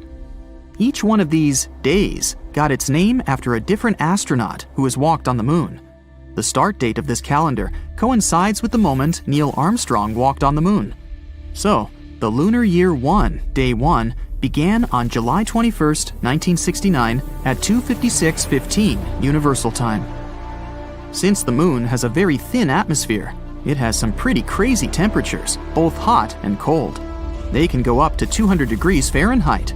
Over by the moon's poles, however, the temperature is always at around minus 400 degrees Fahrenheit. Humans have tried to trace the connection between our natural satellite and the Earth for as long as we can remember, coming up with words to explain why the moon's existence influences us so. In the Middle Ages, scientists and philosophers thought that during a full moon, some people were more likely to experience different health conditions. Because they saw this inexplicable connection to the full moon, people with these symptoms were named lunatics, or at times, literally, moonsick. People are not the only creatures living on Earth that are affected by moon cycles. Dog owners are 28% more likely to take their pet to vet emergency rooms during the full moon. You may think that's the reason why wolves have this preference for howling at a full moon, more so in popular culture. But scientists haven't been able to find any connection between wolf behavior and the lunar cycles, so it might as well just be a myth. The largest known crater in our solar system is also found on our moon, and is called the South Pole Aitken. This giant formation is located on the far side of the moon and measures 1,550 miles in diameter. One of the many things we've yet to fully understand about our satellite is the unusual flashes of light that can sometimes be seen on its surface. Scientists have named these outbursts transient lunar phenomena, or TLP in short, and they have been seen all over the world for centuries. One of the first instances of TLP dates back to 1178, when monks from Canterbury claimed to have seen a flaming torch on the surface of the moon after the sun had set. TLP does not simply mean light flashes. Reports also have detailed other unusual events, such as gas-like mists, reddish, green, blue, or violet colorations, or even the darkening of certain locations on the moon. Is something strange happening with our moon? Is it the beginning, or did we just start noticing it with the newer space study equipment we have nowadays? There are a lot of different theories that scientists have developed trying to piece together what can be causing these events. The unusual flashes on the moon can be caused by anything from meteoric impacts to electrostatic activity. It's difficult to pinpoint the explanation for each event, since most of these episodes are recalled either by a single observer on Earth or from a single location. The fact that there is noticeable seismic activity on the moon can also explain why we can sometimes see unusual flashes of light on the surface of our satellite. When the moon's surface moves, it can cause different light-reflecting gases to erupt, which can explain luminous developments. Some scientists have even suggested that residual geologic activity may also be the cause. This is all the more shocking, given that we've always looked at the moon as a lifeless world. Did you ever notice that our moon can change its color? There are actually many scientific explanations for that. The moon appears to be a brown-tinted gray when you look upon it from outside of the Earth's atmosphere. When gazed upon from the Earth's surface, the moon appears to change color depending on various phenomena. The moon seen near the horizon will most likely be yellow or red-tinted. The rarer blue-colored moon indicates that you're looking at our satellite through an atmosphere carrying larger dust particles. The moon can even appear purple at times, but what causes this specific hue is still up for debate.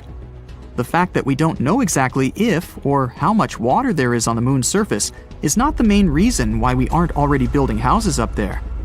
It seems that radiation actually has a lot more to do with it. Recent studies have shown that the moon's surface has a radiation rate 5 to 10 times higher than that you experience on a transatlantic passenger flight. That also means it's 200 times higher than the rate on the Earth's surface. In future lunar explorations, like the Artemis project for example, scientists need to take this into consideration, not to expose the astronauts. Named after Artemis, Apollo's sister, this program aims not only to place astronauts on the lunar surface in the future, but also to build some sort of an establishment there to study the moon in safe conditions. While the project started in 2017, the first planned mission is set for launch in summer 2022, with an estimated duration of 25 days. The space object, with no crew on board, is planned to reach lunar orbit and safely return with sufficient data for the next 4-person mission scheduled for May 2024.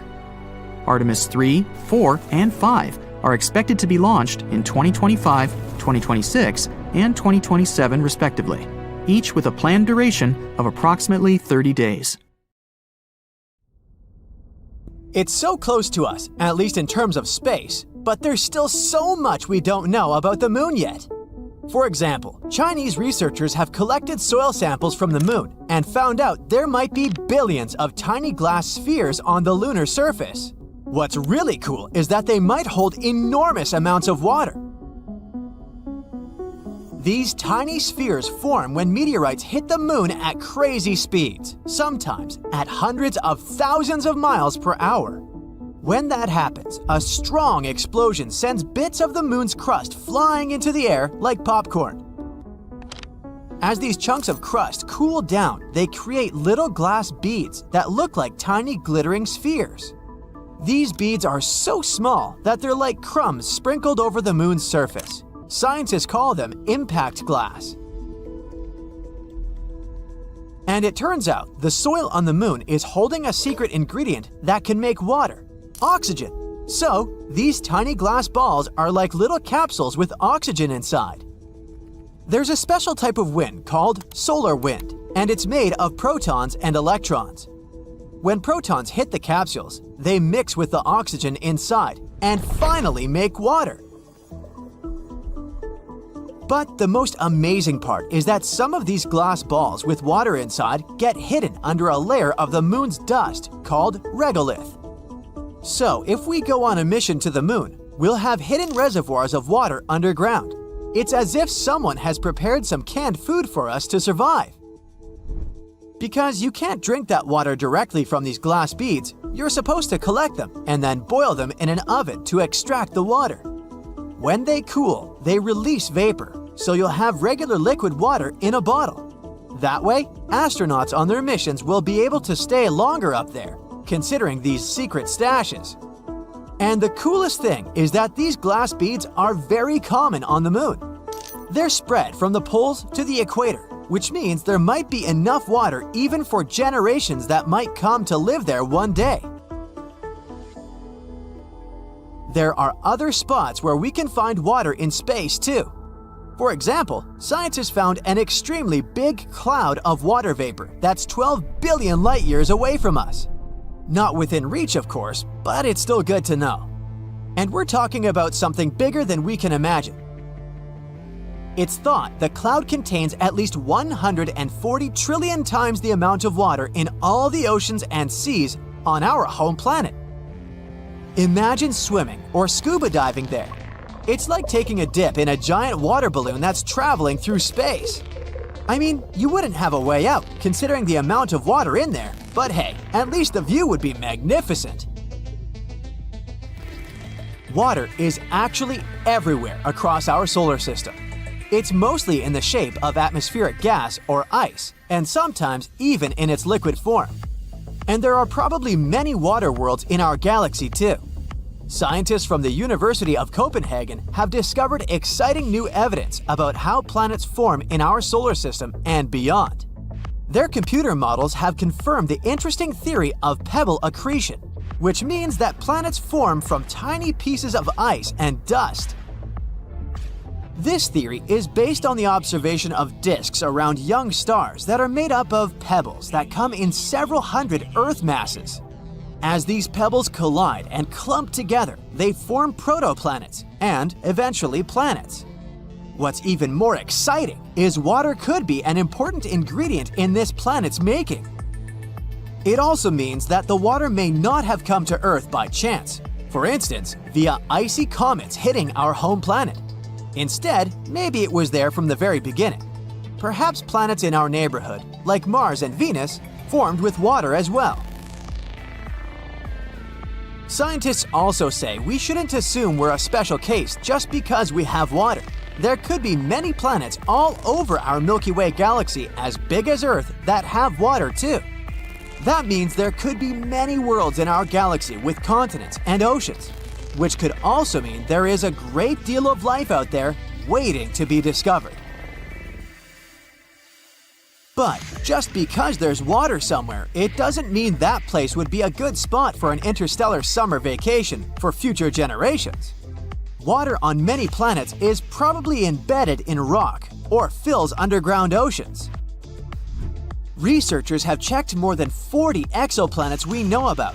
They're all smaller than Neptune and located around something we call red dwarf stars. These make up 80% of all stars we're familiar with in our galaxy. They're cooler than our Sun and also the smallest type of hydrogen-burning stars. And there could be more planets with enormous amounts of water than we thought. Plus, this water can take up to half of the total mass of these planets. Scientists know this because they've been studying the density of these exoplanets. They have realized they're too light to be made entirely out of rock. I've mentioned Venus before. Today, it's a hot, rocky planet a bit smaller than Earth, with a dry atmosphere and only some traces of water vapor. It's also very poor in oxygen. But in its early stages, the planet may have been a completely different world with liquid water and even clouds, which means it's possible there used to be life. What if Venus used to be similar to Earth, with oceans and moderate temperatures? It would be great if it stayed that way, because these seem like good conditions to develop life, so we'd probably be writing letters to some of our space friends from there, or visiting them already. But the scenario went in a different direction for Venus about 700 million years ago or so. The planet got so hot it lost all of its oxygen. That's why it wasn't able to form liquid water on its surface. Instead, it developed a thick atmosphere made up of carbon dioxide, which made this world even hotter than Mercury, even though it's twice as far from the Sun. Even icy comets pelting it couldn't bring water back to its surface. We can't do it either in some artificial way. It would be like trying to grow a delicate flower in a desert. No matter how much you water it, if the conditions are too dry and harsh, the flower won't survive. But some people thought the water in the atmosphere of our close neighbor could be enough for developing life. Plus, scientists have discovered there is a compound called phosphine that's often associated with living organisms on Earth. Maybe in the past this was enough. Today, the amount of water on Venus is so small, even our toughest microbes that are extremely tolerant to droughts wouldn't be able to stay alive there. phosphine is still a cool discovery worth investigating, but not something that tells us there could be life on Venus. Jupiter might be a more likely option for that. The Galileo probe flew through the atmosphere of this magnificent gas giant to measure the temperature and water activity. It found out there was enough water for life to exist in the planet's clouds, but sadly, there are not enough nutrients there. Plus, there's too much ultraviolet radiation, so most organisms wouldn't actually be able to survive there. And everyone knows Europa, one of Jupiter's moons. It's that very place in our solar system that has the biggest chances to support life. Its icy crust probably hides an ocean underneath. And because of Jupiter's gravity that affects Europa, the ocean is not frozen, but remains liquid. The ocean might be warm under that icy crust, probably thanks to hydrothermal vents. Enceladus, one of Saturn's moons, probably has even higher chances to host life than Europa. And it's one of the best candidates to have a beautiful, warm, and salty ocean beneath the surface. It has the coolest ice geysers that catapult into space about 1,000 tons of water every hour, together with salt, organic molecules, and some other materials.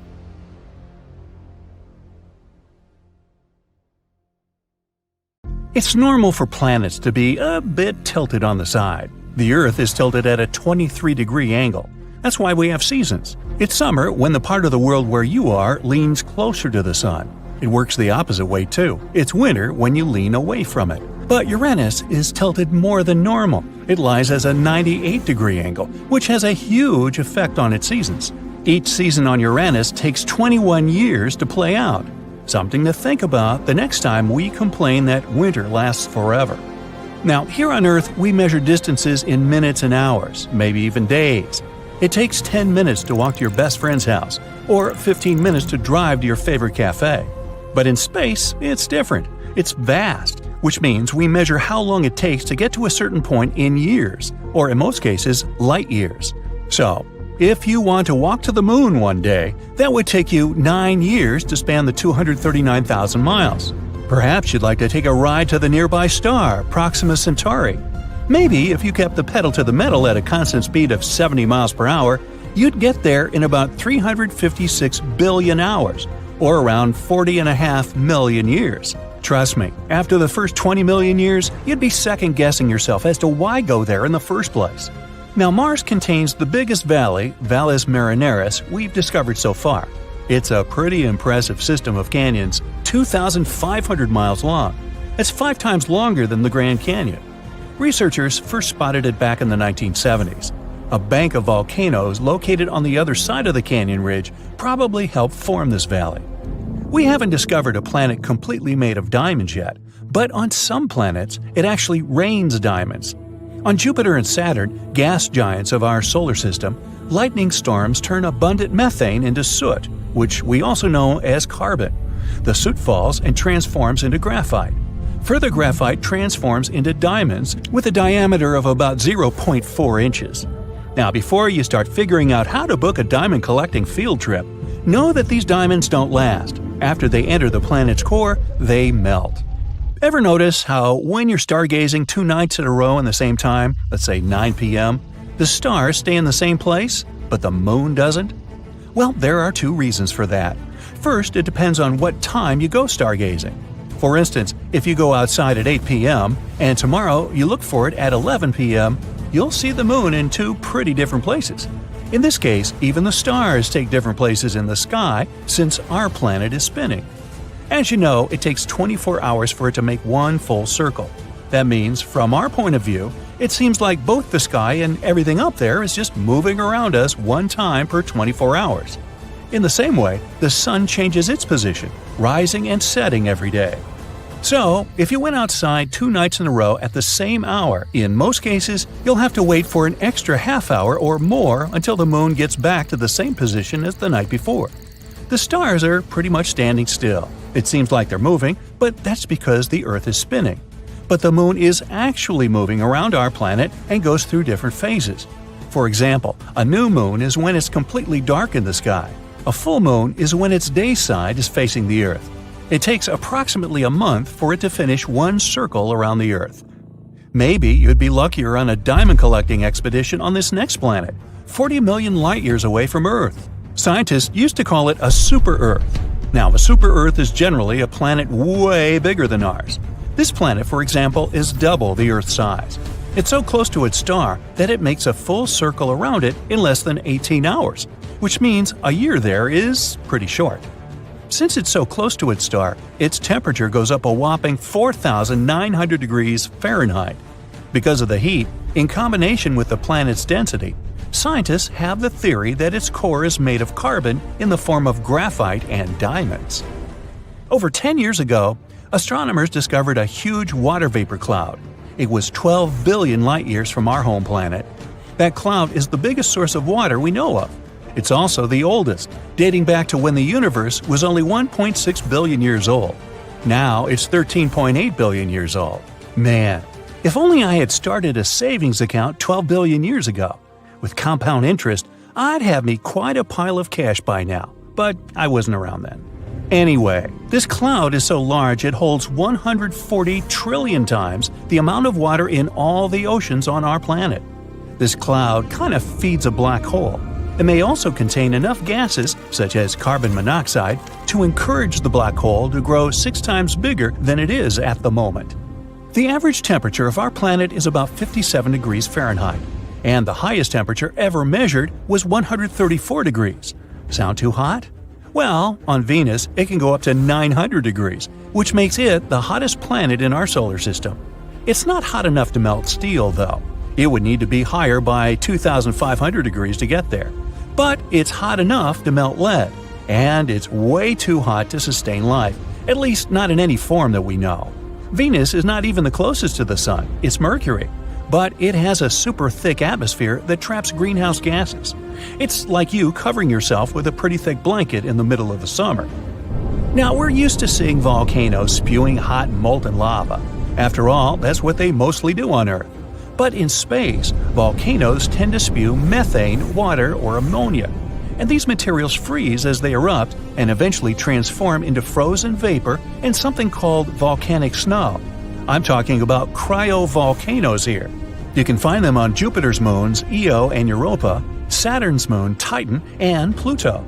These volcanoes are especially active on Io, which has hundreds of vents. NASA vehicles have even captured some of these erupting in real time. Plumes of frozen vapor coming out of them extended for about 250 miles. Hey, by the way, they just discovered another moon around Jupiter that might actually be good for farming someday. It's named EIEIO. Now, what exactly happens to the light after it disappears inside of a black hole? Well, photon is a particle of light. The event horizon is the boundary of a black hole. When something, say a photon, crosses the line and enters those boundaries, it can't escape anymore. But it doesn't mean a black hole destroyed it. It pulls the photon in rapidly towards its center, where an enormous mass is packed into an infinitely small space. But we're not sure what happens to photons in such extreme conditions. It's still one of the biggest mysteries. Does a black hole destroy the light or not? Saturn has 82 moons we know about. 53 confirmed and 29 more that are still on the waiting list to be confirmed as actual moons before they get their official names. And one of the coolest moons might be a 914-mile-wide hunk of rock called Iapetus. It's dark on one side and bright on the other. Its lighter half is 20 times more reflective than the other one. As it turned out, the bright side is ice. The dark side is a bit more complicated. One theory says it's dark because of particles coming from another moon, the one named Phoebe. Another theory says it could be because of heat. Since the moon is rotating really slowly, its dark material is absorbing heat, which makes it even darker. Now, how big do you think a black hole can become? In theory, we can't find an upper limit to its mass, but astronomers believe the ultramassive black holes, or UMBHs, located in the cores of certain galaxies are mostly up to 10 billion solar masses big. Recently, they even discovered these UMBHs physically can't grow much more than this, because, in that case, they would start to disrupt the accretion disks that feed them. That way, they would kind of stuff the source of new material. Most people pictured the universe as somewhere between aquamarine and pale turquoise. Even some researchers thought that was the case. They managed to determine the cosmic color by combining light from more than 200,000 galaxies within 2 billion light-years of our planet. But the real color is actually closer to beige. Researchers got it all wrong because there was a bug in the software. No, really? It converted the cosmic spectrum into the color our eyes would see if we were exposed to it. The team defined this color as a cosmic latte. Ooh, make that a double-shot low-fat large to go, please. Now, you wake up one morning and watch the news while having your morning coffee. They did it again! Those scientists! The news anchor yells on the TV. A report was released a few days ago that the moon is moving further away from Earth's orbit. Its distance extends 2 inches per year. Over the past 2,000 years, it's drifted a total of 260 feet. This isn't too daunting of a distance, but the news has still made people panicked and concerned. They rally together around the planet, uniting to try and stop the moon from escaping Earth's orbit, even though it won't actually leave the orbit for over 1 billion years. But everyone was focused on the past benefits of the moon.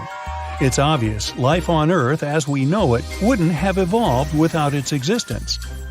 The moon is controlling the tides and the molecules in the atmosphere. Without it, humans, in particular, wouldn't have evolved. So, with an appreciation of the moon, the top brass ordered the best scientists to come up with a solution to push the moon closer towards the Earth. A giant thruster engine was built on the dark side of the moon. It was ignited, and the thrusts tried to push forward, but the startup power wasn't strong enough to push the moon. Instead, it tilted the moon's axis, rotating it slowly.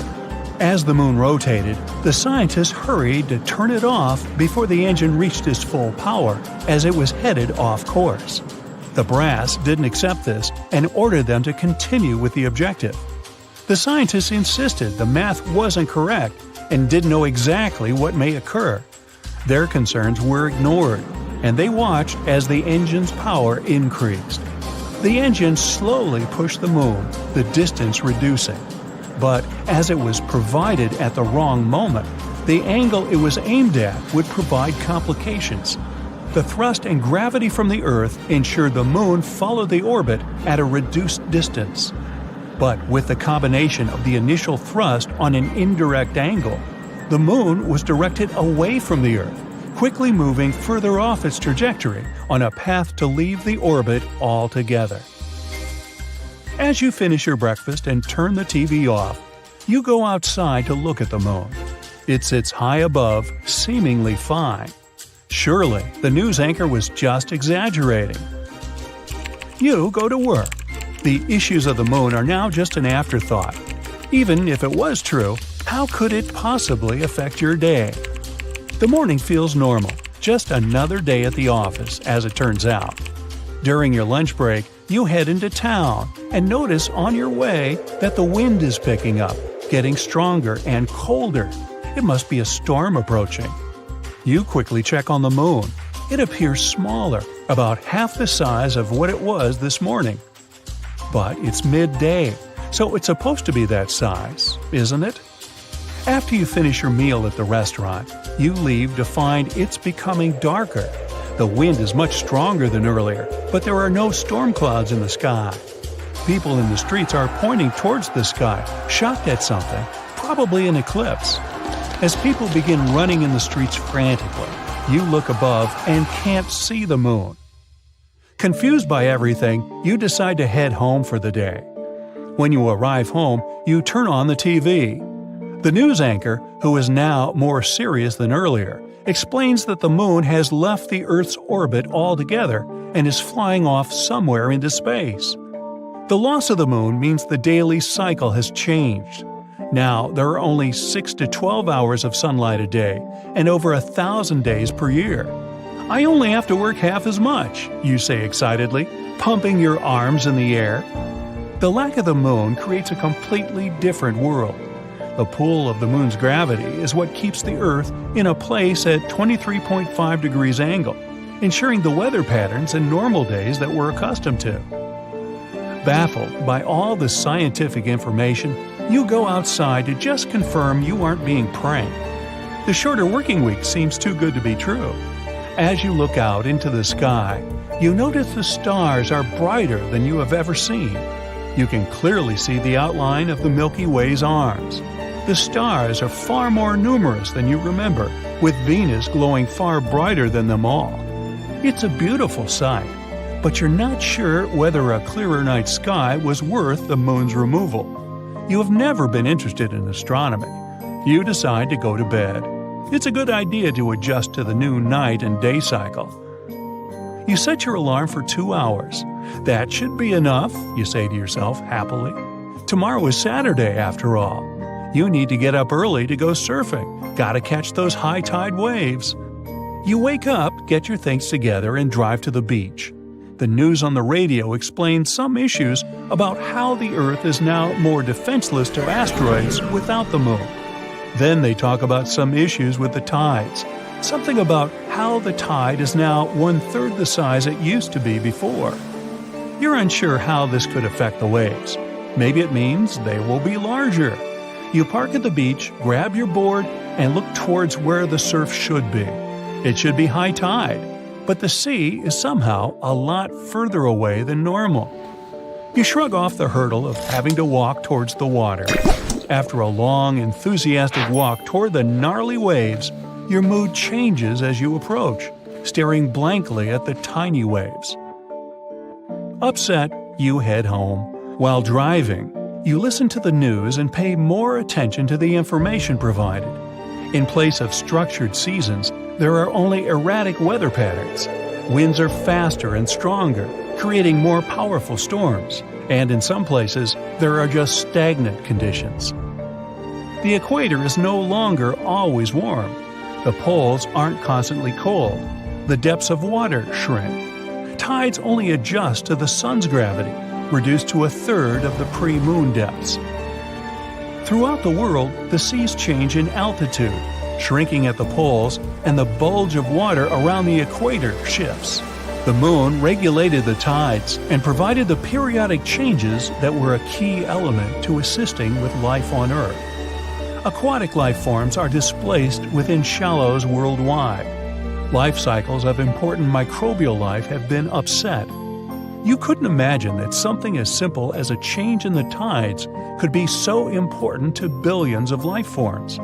Water and precipitation, which is distributed across the globe, cannot provide sustenance where they did before. The weather has become more extreme, hotter for longer periods and colder for other parts of the Earth. Over time, some thousands of years in the future, dry deserts will transition into ice ages. These intense changes disrupt the natural order of all things for life on Earth. Not only did the moon control the tides and weather, but it used to pull molecules within the atmosphere as it moved. The now constant movement disrupts molecules, creating barriers for future evolution.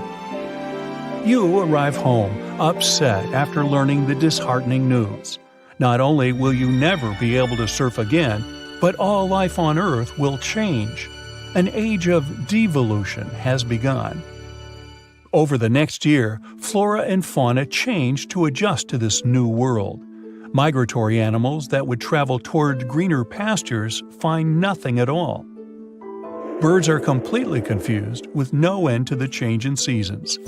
Hibernating animals delve in and out of their shelters at the incorrect times, and vegetation struggles to grow at the lack of sunlight.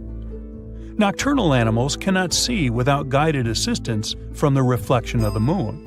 Although Venus is the brightest source of light when it's dark, it's only 1/1000th of a fraction as bright as the moon was. Predatory animals that hunt during the night are not capable of finding their prey, providing an opportunity for smaller animals to thrive.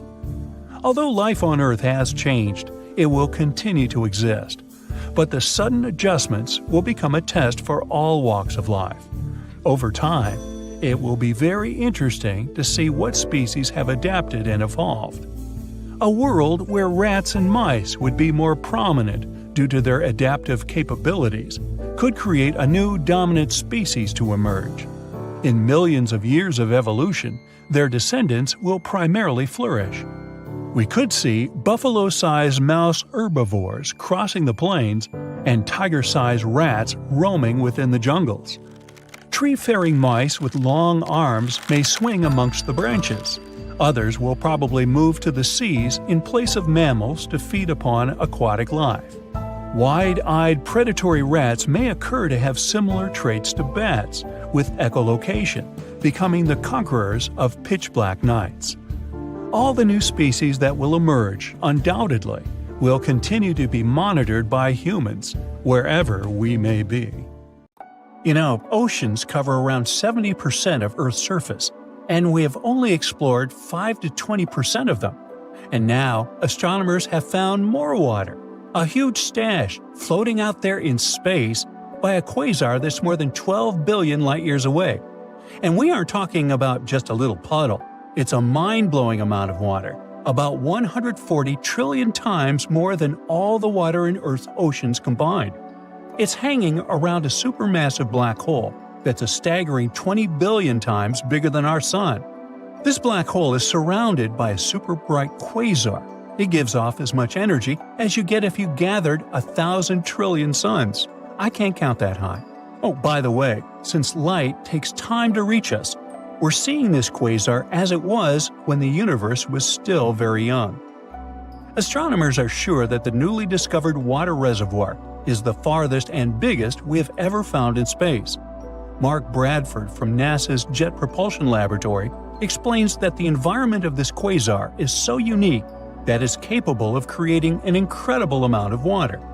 Bradford's team, along with another group of astronomers, has been studying the quasar and the supermassive black hole at its center for quite some time. They've noticed that as the black hole pulls in surrounding matter, it heats up the nearby gas and dust. This process has created a region packed with molecules that have never been observed at such a great distance before. Now, quasars were first spotted around 50 years ago, when telescopes picked up super bright objects way out in space. They're not regular stars. They shine from the centers of distant galaxies and are so powerful they outshine all the stars in their galaxy combined. At the heart of every quasar is a gigantic black hole, which is millions or even billions of times heavier than the Sun. When gas and dust swirl toward the black hole, they heat up and release an insane amount of energy. It makes quasars some of the brightest and most powerful things we've ever seen in space. Looking at quasars is like looking back in time. The light we see from them today has been traveling for billions of years.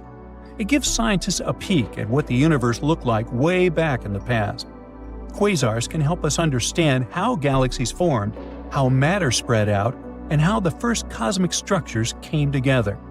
Some quasars shoot out massive jets of superfast particles. Stretching across space, they can sometimes change entire regions of the universe. But let's get back to that space water, or rather water vapor. When astronomers discovered it, it was floating around the quasar, spread across a huge area hundreds of light-years wide.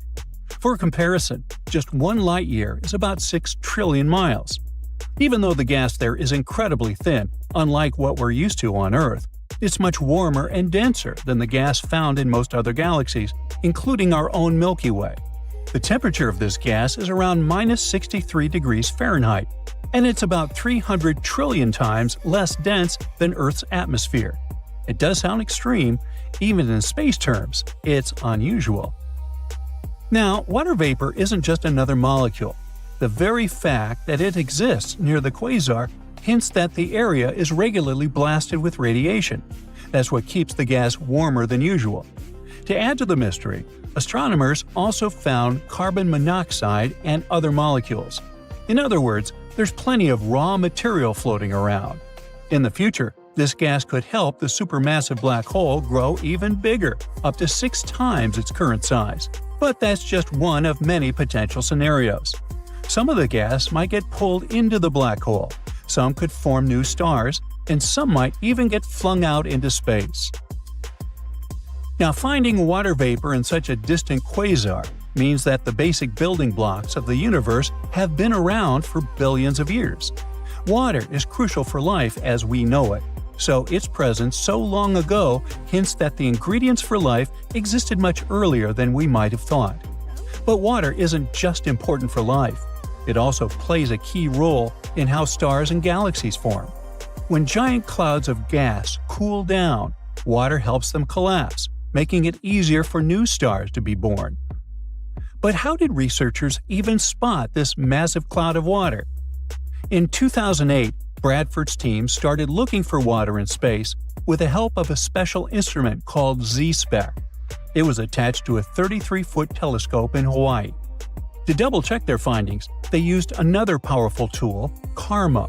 That's a group of radio dishes in the mountains of Southern California. At the same time, a different team was searching for water using a telescope in the French Alps. In 2010, the second team found a small hint of water in the distant quasar. It was just one teeny tiny signal. After that, Bradford's group detected more signals. It was all the proof we needed to conclude that an enormous amount of water was actually out there. Now, our floating cloud of water vapor isn't the only place where we found water beyond Earth. Scientists have recently made a huge discovery. It turns out there are massive reserves of liquid water hidden deep underground on Mars. So, in theory, future astronauts could use this water to support missions or even make Mars a long-term home. But of course, there's a catch. This water isn't sitting in nice, accessible lakes or oceans. It's buried so deep inside Mars that we have no way of reaching it with current technology. Scientists have figured this out by analyzing seismic data from the Mars InSight lander. It picked up some strange seismic activity, and the best way to explain it is by these hidden water reservoirs. Mars still does have some water today, mostly as ice on or just beneath the surface. But that's nothing compared to the massive amounts of water the planet had billions of years ago. The big mystery is, where did all that water go? Scientists think it could have either escaped into space or moved into the planet's interior, where it might now be trapped as liquid reservoirs or ice deposits. The problem? We have no way of measuring how much water Mars lost. So for now, that question remains unanswered. Earth's moon has water too, but not in the way you might think. Instead of lakes or rivers, the moon's water is mostly frozen ice, spread out unevenly across the surface. The cold, shadowed poles are especially full of it, since they never get sunlight. A lot of this ice is also mixed in with lunar soil and buried deep underground, making it super tricky to get to. Then there's Enceladus, one of Saturn's moons. It's tiny, just 314 miles across. It's small enough to fit inside Arizona. I think we should try that. Anyway, when NASA's Cassini space probe arrived at Saturn, scientists expected Enceladus to be a barren, frozen world. But instead, they saw huge plumes of icy particles and water vapor erupting from geysers near the South Pole. That meant there had to be a massive ocean hiding beneath its icy shell, sandwiched between the moon's rocky core and the frozen surface. The fact that this ocean is active and constantly sending material into space makes Enceladus a top candidate for future exploration. We also have Europa, one of Jupiter's moons, and one of the most promising places to search for alien life. Europa has a gigantic saltwater ocean that could be 40 to 100 miles deep. This means it might hold more water than all of Earth's oceans combined. But there's a big obstacle. This ocean is hidden under a thick ice shell, which scientists think is 10 to 20 miles deep. Europa's ocean stays liquid because of tidal forces from Jupiter's gravity. The planet's massive pull stretches and squeezes the moon, creating friction, which heats up the interior, stopping the ocean from freezing solid. And the most exciting part is that scientists think water plumes might be erupting from cracks in Europa's ice, shooting ocean water into space. Now, if that's true, we could potentially sample the ocean without having to drill through miles of ice. But there are still a lot of unknowns. How big are Europa's water reservoirs? How quickly do they refreeze? And how does the intense temperature and pressure affect the ice? Scientists are eager to figure this out because Europa's ocean is one of the best bets we have for finding extraterrestrial microbes somewhere in our solar system. You're standing next to a huge floor-to-ceiling window of the spaceship/wandering city you've been calling your home for a dozen years, along with a few hundred other people. You're watching a fascinating object nearing your spaceship, wondering if it'll bring an end to this journey and your life. It looks like an asteroid, but acts like a comet, moving as if something is pushing it. Can it be the engine created by another space civilization? Are you doomed, or are you about to have contact with a different kind of intelligence? Now, let's leave this post-apocalyptic fantasy and take a closer look at these space invaders called dark comets. The most intriguing question is obviously, what makes them move? Most likely it's some gas or material escaping from the surface of these space objects. Interestingly, until recently, no one has even been sure they existed. The first dark comet was discovered just a few years ago, and since then, researchers have identified 14 of them, including 7 new ones found just recently. The story of dark comets began in 2016, when scientists noticed something strange about an asteroid called 2003 RM. Its orbit wasn't quite what they expected. It had shifted slightly, and no one could explain that shift by typical asteroid behavior, when they received tiny pushes caused by sunlight heating an asteroid unevenly. Instead, the movement suggested that 2003 RM might have been releasing material, something comets often do. But there was a catch. The thing didn't look like a comet. There was no tail, no visible gas cloud. It was just a tiny dot of light, like a regular asteroid. At first, scientists thought 2003 RM was just a one-off mystery. But in 2017, a telescope spotted another strange object, this one from outside our solar system. It was Oumuamua. It too looked like an asteroid, but had a path that changed as if gas were escaping from it. The similarities between Oumuamua and 2003 RM made researchers think there might be more of such odd objects out there. By 2023, 7 more had been discovered in our solar system. These discoveries were enough to give this new type of object the name of dark comets. Now, scientists have enough data to start noticing patterns and learning more about their characteristics. And so, they have identified 2 main groups of dark comets. The first group, called outer dark comets, is larger, with sizes ranging from hundreds of feet to even more. They follow long elliptical orbits, similar to traditional comets that come from regions near Jupiter. The second group, inner dark comets, is smaller, usually tens of feet across. These comets move in almost circular orbits and stay closer to the Sun, near planets like Earth, Venus, and Mars. The main question these days is, where do dark comets come from? Can they be the remnants of larger bodies that broke apart? These space bodies could help us understand the history of the solar system. What if they had delivered the ingredients for life to early Earth?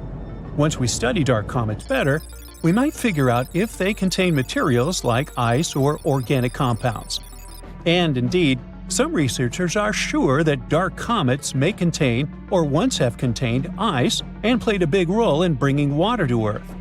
According to a couple of studies, some asteroids in the asteroid belt, a region between Mars and Jupiter filled with rocky debris, might have ice beneath their surfaces, and this ice from the asteroid belt could have traveled into near-Earth space. In other words, it could be a pathway for water to reach our planet.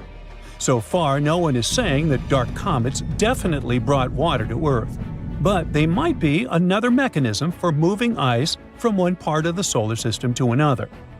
The study also hints at a connection between dark comets and a group known as Jupiter family comets. These are comets whose orbits are strongly influenced by the gravity of Jupiter, often pulling them inward toward the Sun. This connection makes it even more difficult to understand where dark comets come from and how they behave. Now, let's take a closer look at the differences between asteroids and comets. Traditional asteroids are rocky bodies that orbit relatively close to the Sun, typically within the ice line. This region is so close to the Sun that any ice on an asteroid's surface would turn directly from a solid into a gas, leaving behind only rock. Comets, in turn, are icy bodies that form farther from the Sun. When they approach the inner solar system, their ice starts turning from a solid to a gas too, creating a visible cloud called a coma or a tail while releasing dust and gas. Dark comets blur these definitions. They appear as rocky asteroid objects without a coma or tail, but they have behavior typical of comets, and that's small non-gravitational accelerations. These accelerations occur when ice turns into gas, giving the object a slight push. After analyzing 7 known dark comets, astronomers estimated that between 0.5% and 60% of all near-Earth objects might belong to this mysterious category. And since dark comets likely come from the asteroid belt, ice is likely to exist even in the regions of the belt previously thought to be too warm. Now, near-Earth objects like dark comets don't stay in the same orbit forever. The near-Earth environment is unstable, and objects typically remain there for about 10 million years. Since the solar system is over 4.5 billion years old, this means that new near-Earth objects must constantly replace those that are lost. Now, astronomers have used computer models to simulate the movement of objects under the influence of non-gravitational accelerations. They've traced the paths of these objects over a span of 100,000 years and discovered that many ended up in the same regions where we find dark comets today. Now, do you remember that space rock 2003 RM, which was the first to be called a dark comet? Well, it provided a particularly interesting clue. Its elliptical orbit brings it close to Earth, then out near Jupiter, before returning to Earth again. This trajectory matches what scientists would expect from a Jupiter family comet, an object that was likely knocked inward from its original orbit. Most of the other dark comets studied, however, seem to have come from the inner regions of the asteroid belt, closer to Mars. Dark comets are often small and spin rapidly. Astronomers often describe them as dirty ice cubes, all because these objects are a mix of rock and ice, and when they cross the ice line, their ice begins to turn into gas. This process not only causes those small non-gravitational accelerations, but also increases their spin rate. And the faster these objects spin, the easier they can break apart into smaller fragments.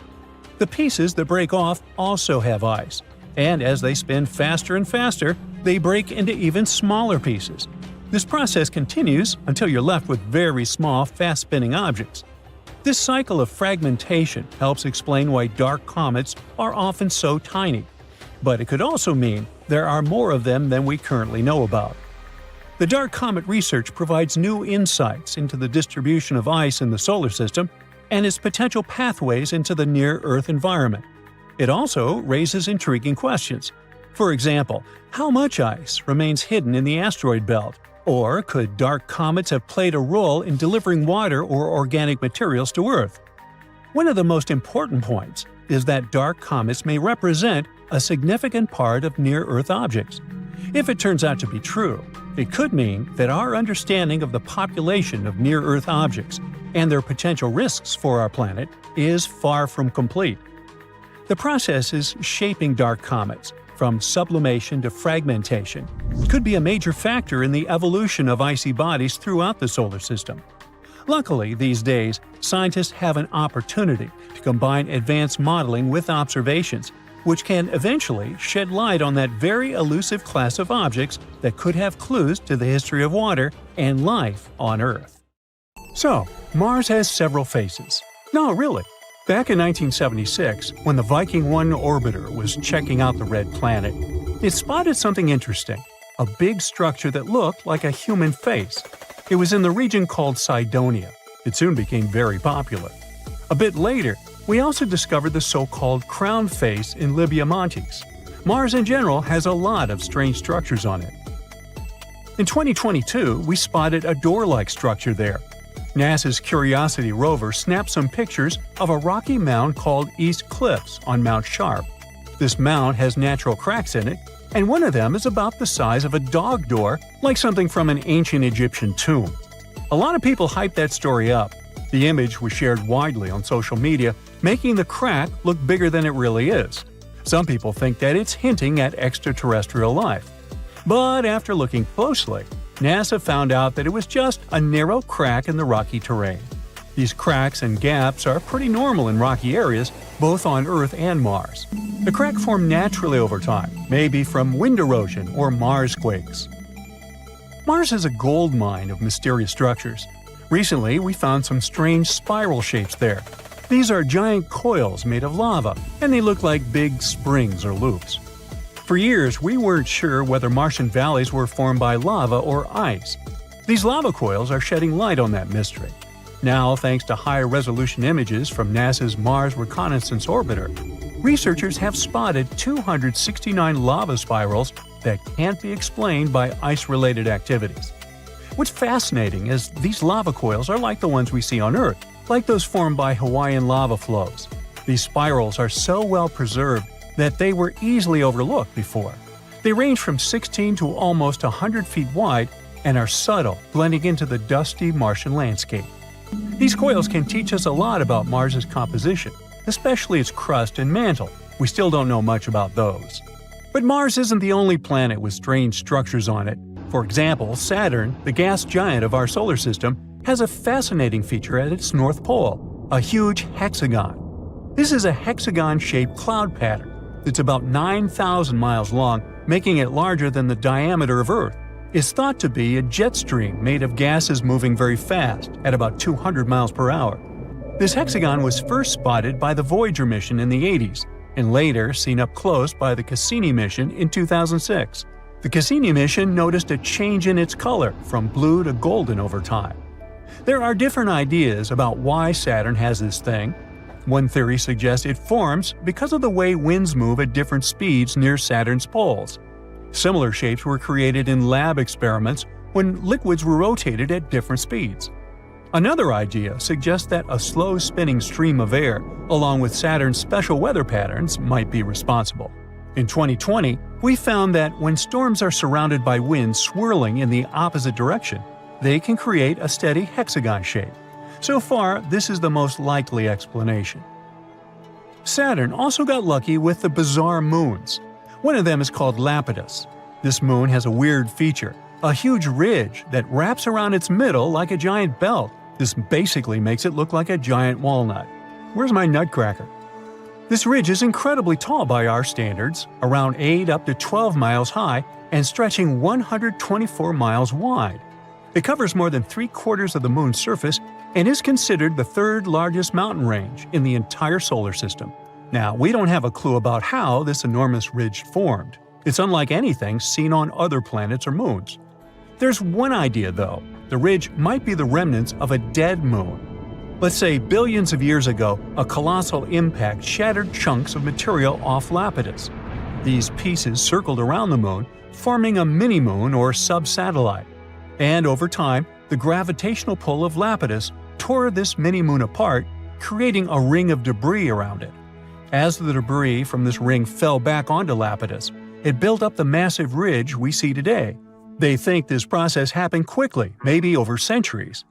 Saturn's gravity didn't interfere because, luckily, Lapidus was quite far away from it. If Lapidus was closer to Saturn, its moon might have been pulled away. But we do need more simulations to see if this theory is true. Titan, another one of Saturn's moons, also has some weird stuff going on in its methane seas. Scientists have spotted these strange bright spots called magic islands that seem to pop up and disappear over time. We have no idea what they are. Titan's atmosphere is packed with complex organic molecules that clump together and fall to its surface like snow. These magic islands might be snow clumps that soak up methane and sink very slowly. But there's a problem. In water, molecules stick together, which is why stuff can float on top of it. But methane is different. It likes to grab onto other molecules, so it makes any solid thing sink immediately. Yet, these magic islands don't sink. There's a theory that these islands might be like sponges made of ice with lots of holes. When pieces of this holy ice come loose from the edge of the lake, they can float on Titan's seas for a bit before going down under. There are also other ideas, like bubbles of nitrogen gas or waves caused by wind. We need more research to know for sure. Moons like to be weird. Just look at our own one. In 1971, we found a patch with missing soil on our moon, and it looks like a blue lake. They call this mysterious spot Ina. We first spotted it during the Apollo 15 mission in 1971. Later, the Apollo 17 mission took clearer pictures of it. This spot, shaped like a bluish D letter, is one of the weirdest things on the moon. The color comes from special rocks rich in titanium called basalts. These rocks cover Ina's floor and make it look blue. There are also bluish areas near the edges of the mounds inside Ina. Ina is unique and probably has a long history. It might have had volcanic activity, with mounds that are about 3.5 billion years old. It's similar to the surface age of the volcanic field that surrounds Ina. Now, our moon has its own face, just like those on Mars. There's an area near the moon's south pole that looks like a face, but it's just a bunch of craters and shadows that happen to make an image resembling a face when seen from far away. These craters have been there for billions of years and cover about 16% of the moon's surface.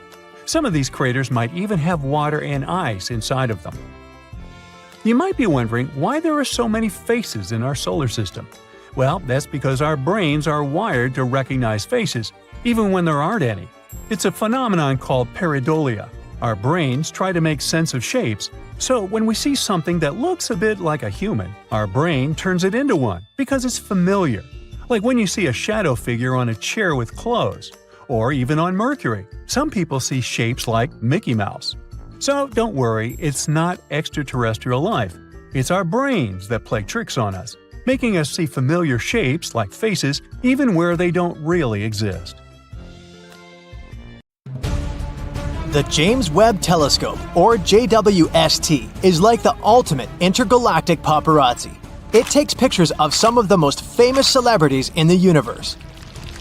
Stars, galaxies, exoplanets, you name it. The James Webb Space Telescope will snap a photo. So if you're a fan of cosmic celebrities, let's take a look at some of these best star-studded photos. The Carina Nebula. The image of the nebula with the beautiful name Carina was published on July 12th. JWST captured a beautiful view of the nebula, located about 7,500 light-years from Earth. Nicknamed the Cosmic Cliffs, it is, in fact, a hotbed of young stars, some of which are several times larger than our Sun. The Carina Nebula is a celestial spectacle located in the southern constellation Carina. It's really huge, approximately 260 light-years across. Massive stars within this nebula are so bright and hot that they create a glowing cloud of gas and dust around them.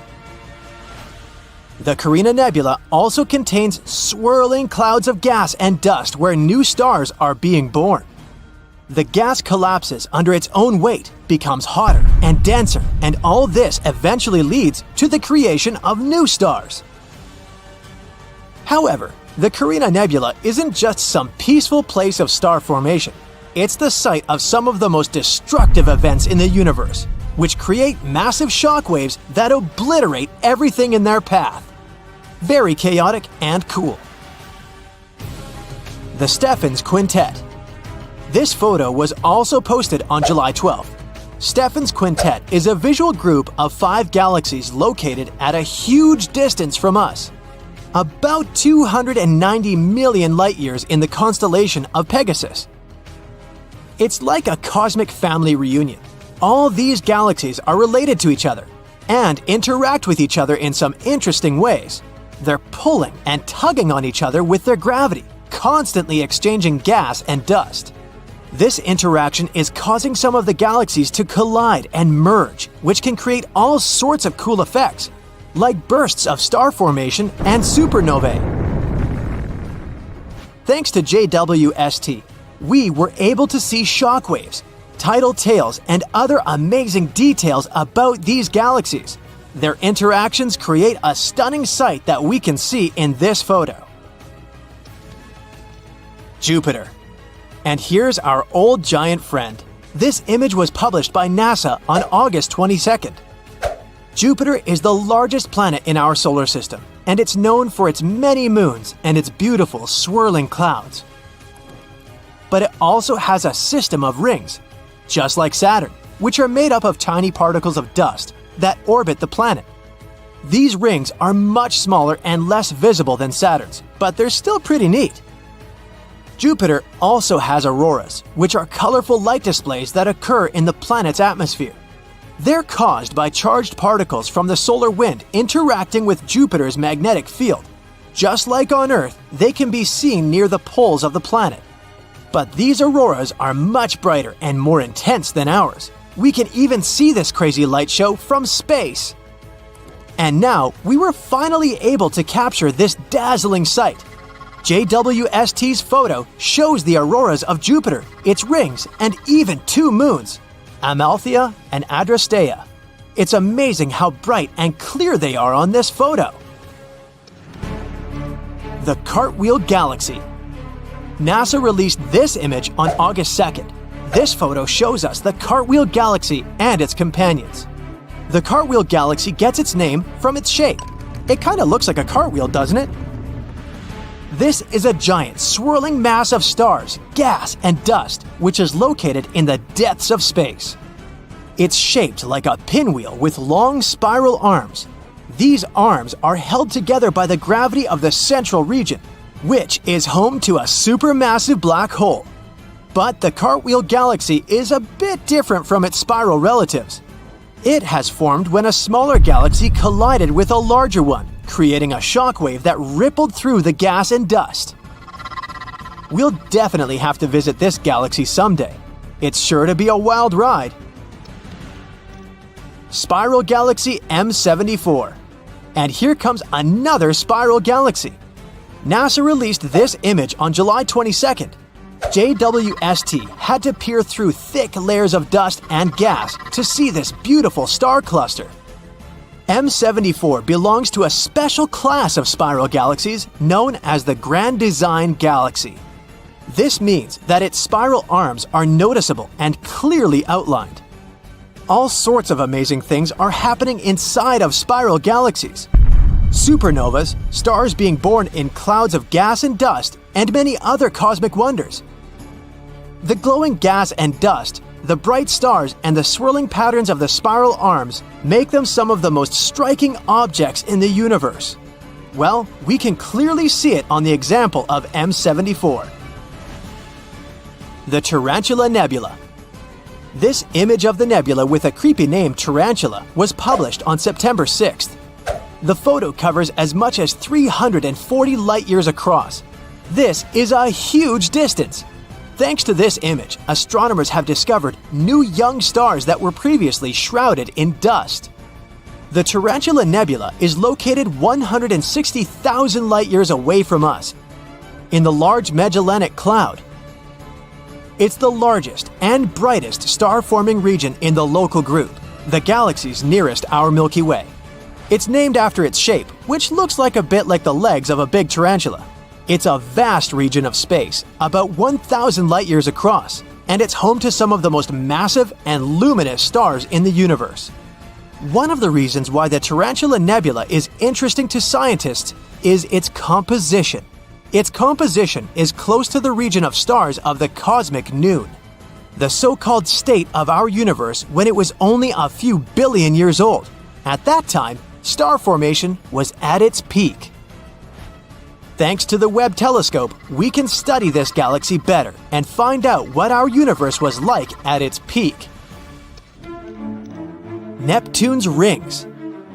This photo was published on September 21st, 2022.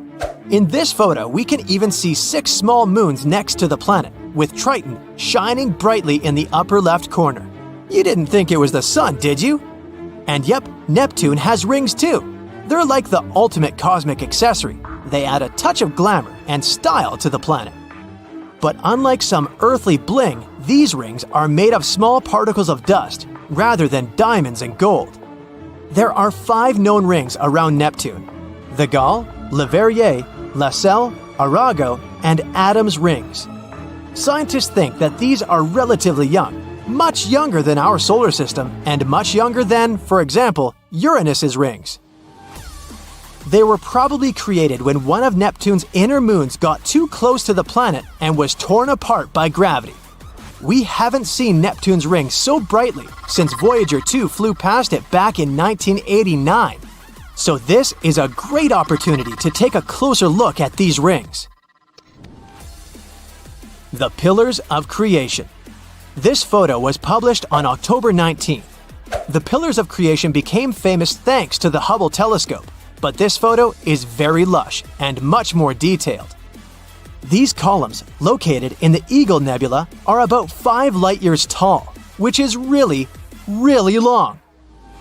And they look like some majestic rock formations, only much more transparent. Just like a typical Hollywood movie set, they're full of action and special effects. They're home to some of the most dramatic processes in the universe. The gas and dust are collapsing under their own gravity, forming clumps that will eventually become stars. The place is full of intense radiation, jets of high-energy particles, and supernovae. It's like a cosmic version of Survivor. And if this wasn't creepy enough, here's another photo published by NASA on October 19th.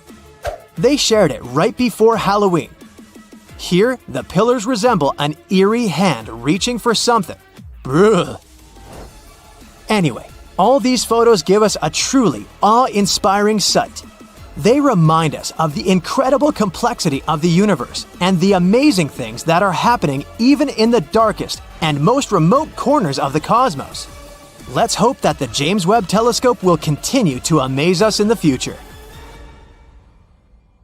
Voyager 1, which has been traveling through interstellar space for more than 45 years and is trailing a long gray beard by this time, not really, it suddenly began to send strange signals to Earth.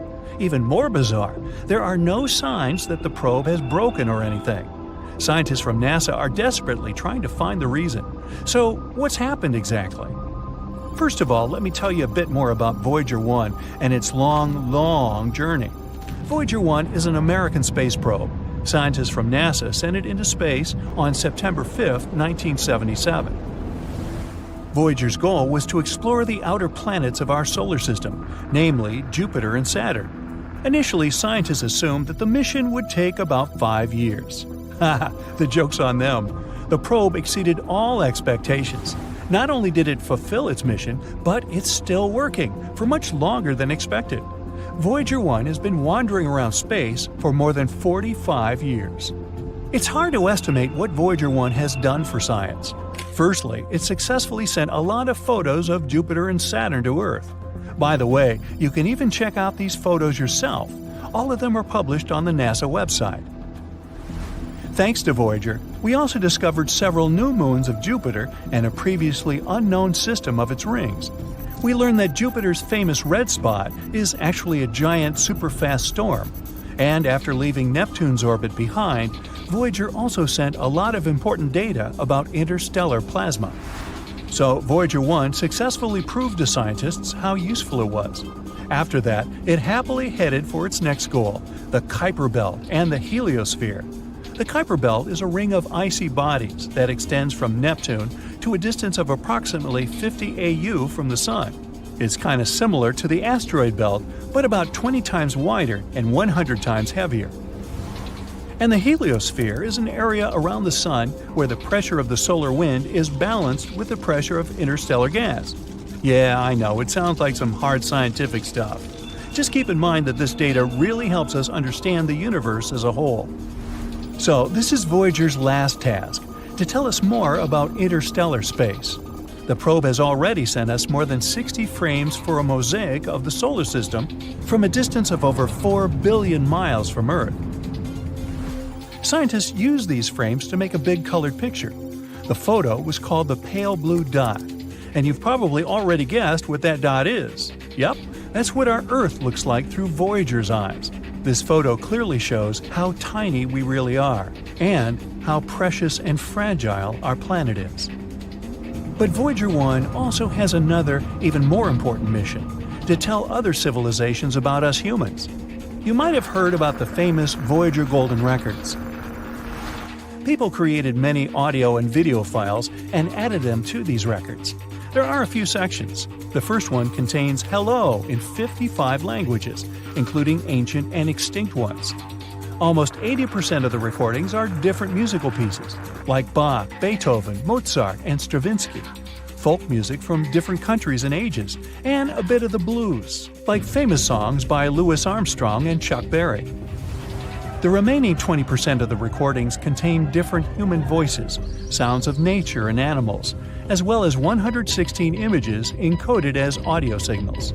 There's also recordings of speeches by Kurt Waldheim, a former UN Secretary General, and Jimmy Carter, a former US President. These are just some friendly messages. In addition to the records, scientists also packed a needle for playing them. Don't worry, they also left a simple drawing that showed how to use all this stuff and how to translate the sounds into pictures. They added Earth's coordinates, which they created using a pulsar map. It shows the position of the Sun in the Milky Way. The record was packed in an aluminum case and covered with gold to protect it against radiation and cosmic dust. Carrying this record, Voyager 1 set off on its long journey, and it has already traveled quite a distance, I'd say. Right now, Voyager 1 is 154 astronomical units away from us. That's about 14.5 billion miles. This makes it the most remote human-made object. Initially, this title belonged to the Pioneer 10 mission, but Voyager overtook it in 1998. What a bargain for NASA! It's way beyond its best-by date. Voyager 1 is actually so cool that it even overtook its twin brother, Voyager 2, which, by the way, had been sent into space 2 weeks earlier. Voyager 1 moves at a speed of 9.7 miles per second. That's 35,000 miles per hour. Even the fastest sports car in the world travels at a speed of only 305 miles per hour. So it's hard to imagine the speed of Voyager. Anyway, at the moment, Voyager is heading to the borders of the Oort cloud. That's the name of a hypothetical layer of icy objects surrounding the solar system. Astronomers haven't confirmed its existence yet, but they're almost sure it's there. After all, even black holes were only a theory not so long ago. Unfortunately, Voyager 1 won't return back to the solar system. It'll keep in touch with Earth at least until 2025. But eventually, we'll lose the connection with it for good. In 300 years, it'll reach the borders of the Oort cloud. And in 30,000 years, I won't be around then, it'll finally leave the solar system. And if nothing happens to it along the way, in another 10,000 years, Voyager 1 will approach red dwarf star Gliese 445 in the Giraffe constellation. In the future, the probe will probably keep wandering around the Milky Way galaxy. And now, let's finally discuss the mysterious signals part. So, what happened? Well, a rather unusual thing. NASA's Jet Propulsion Laboratory, which monitors and controls both Voyagers, reported this problem in May 2022. Our veteran spacecraft suddenly began sending strange data to Earth. The whole situation puzzles even engineers from NASA. Now, I bet you're thinking, come on, the thing just probably broke down or something. But the truth is that Voyager 1 is totally fine. It works as usual, receives and carries out commands from Earth, and collects and sends scientific data. But the readings of the AACS, which stands for Attitude and Articulation Control Subsystem, don't show what is actually happening to Voyager anymore. This system supports the orientation of the probe in space and helps it keep in touch with Earth. So, basically, the signals mean that the probe's orientation in space is messed up. But scientists claim this is not the case. They know that the source of the antenna signal remains in the same position relative to Earth as planned. The problem hasn't triggered any of the onboard fall protection systems. The probe hasn't even entered safe mode. So, what in the world, or universe, is going on? Suzanne Dodd, the head of the project, says that the problem is not actually that unexpected. After all, Voyager 1 is already 45 years old. The expert admits that what's happening to the probe remains a mystery to them. They don't know exactly where the incorrect data is coming from, and it's unclear how this will affect the operation of Voyager. She adds, though, that it's not that surprising, considering that the probe is in interstellar space. There's a very high level of radiation there. No spacecraft has ever reached that point before. Scientists from NASA say they'll keep closely monitoring the data coming from Voyager 1 until they figure out the problem. If they find it, the management team will try to fix it. Otherwise, the team will have to adapt to the new conditions. It might not be enough just to understand the problem, though. It takes as much as 20 hours and 33 minutes to receive the signal from Voyager, and it takes the same amount of time to respond to it. Well, at least the second spacecraft, Voyager 2, is totally fine, even though it's also currently in interstellar space at a distance of 12 billion miles from Earth. Anyway, we can only wait for news and hope that the problem will be resolved. I actually wonder how much longer can Voyager 1 last? Will it be able to fly to the borders of the Oort cloud in 300 years? What do you think? I'd like to hear your thoughts in the comments. Whoa! A wall of fire spreads around the epicenter of the impact. It burns everything in its path. The waves raised by the explosion cover large cities, and earthquakes are so strong that giant skyscrapers fall like a house of cards. So, these are the possible consequences of the collision with the first interstellar object in history to visit our solar system. We discovered it in 2017, but we're still not sure what it is. An asteroid, a comet, or a spaceship of some outer space civilization. So far, scientists have named it Oumuamua. Sounds like a Hawaiian cow. Well, whatever it is, its speed is much faster than other asteroids, about 54 miles per second. At that speed, you could cross the US from coast to coast in less than 3 minutes. So this asteroid could travel from Earth to the Sun in about 2 months. By comparison, our rockets can travel up to 17,000 miles per hour. The same trip across the United States would take them about 9 minutes. So, many scientists speculate that this is an artificial object created by a very advanced civilization. Okay. The shape of the object supports this theory. It's long and narrow and resembles a spaceship. It's about half a mile long, way bigger than the Eiffel Tower. Scientists decided to see if Oumuamua was really someone's spaceship and pointed some radio telescopes at it. If the civilization on that ship had used communication or scanned us with their tech, we would have known about it. But there was complete silence. Kinda like that. Not a single radio wave. But that doesn't disprove the theory of outer space civilization. To find out for sure, we decided to determine the weight of the object. To do that, we use light.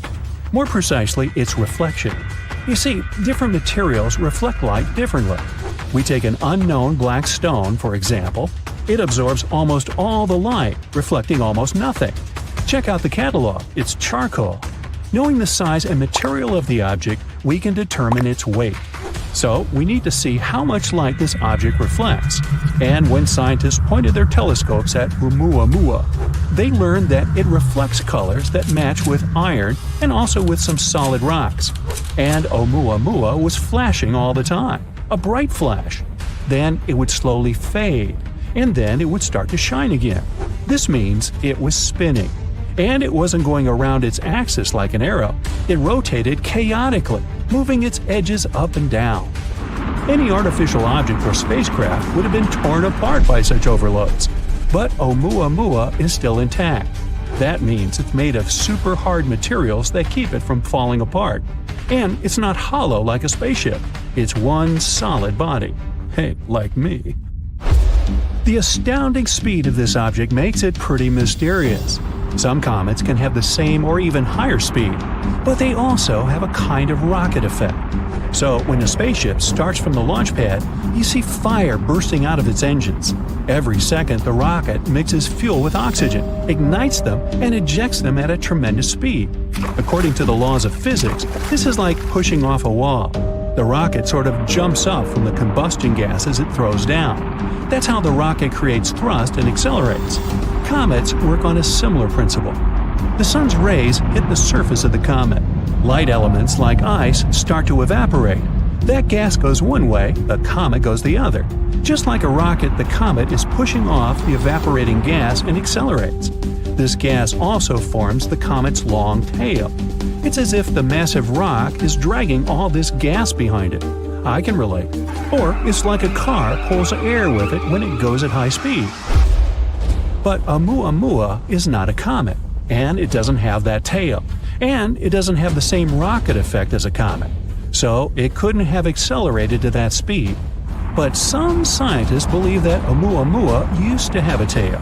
Although we discovered it in 2017, it entered our solar system in 1995. and it was hit by the sun's rays even back then. When we discovered this asteroid, it had already lost about 95% of its mass. It simply evaporated. Other scientists believe that Oumuamua got this velocity during its birth, somewhere far away in another star system or nebula.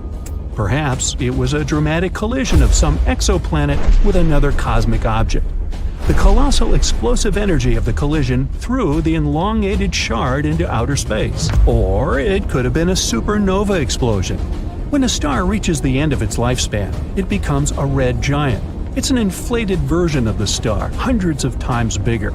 Then it shrinks and explodes with tremendous force. The blast waves can travel many light years away from the epicenter, and it's one of the brightest events in the universe. So, the supernova might have torn some exoplanet to pieces. One of them, Oumuamua, gained a lot of energy and speed and began its long journey toward Earth. This might explain why Oumuamua keeps spinning so wildly. But recently, scientists published a theory that Oumuamua may be a giant block of ice. The kind of ice we're used to is water, H2O, but Oumuamua could be nitrogen ice, N2. It may have remained intact in interstellar space for 500 million years. And when it arrived in our solar system, nitrogen ice could have reflected 2/3 of the sun's rays, so it didn't heat up as much. That explains why Oumuamua doesn't have a tail. You can find the same nitrogen ice on Pluto, as well as on Triton, one of Neptune's moons. So Oumuamua comes from a similar icy exoplanet. But we can find out for sure only by sending a space probe to it. Scientists came up with a plan for that called Project Lyra. The problem is that Oumuamua is leaving our solar system at tremendous speeds, much faster than our rockets can fly, and we need to catch up with this space rock as quickly as possible before it gets too far away. To do this, we can use a gravity maneuver. First, the space probe makes a flyby of Jupiter. It passes close to it to take advantage of its gravity to accelerate. After that, the probe will head towards the Sun, and it'll fly around it as close as possible to fire like a catapult towards the space rock. The second option for reaching the asteroid is to use microprobes. We have to launch about 1,000 of them into orbit. They should be no heavier than a match. Each of them will have a light sail the size of a boxing ring. Then we'll focus a powerful laser beam from the ground onto this sail. It will allow us to accelerate the probe to about 20% of the speed of light. It shouldn't go too fast not to fly past the asteroid. It should be able to enter its orbit or land on it. But if we're too slow, Oumuamua will leave our solar system before we can catch up with it. It'll be a great experience because in the future, we'll be able to use such asteroids as a space taxi. All we have to do is enter the orbit of such an interstellar asteroid or even land on it. Then we would keep moving through space at incredible speeds without using any fuel at all. This would be a great option for traveling long distances or to deliver supplies to other star systems. So why should we be afraid of such objects? Well, a collision with an asteroid the size of Oumuamua could wipe out an entire state. If it were to hit somewhere in the ocean, it could cause waves taller than our skyscrapers. Scientists are anxious to find ways to protect us against such objects. One of them is ramming.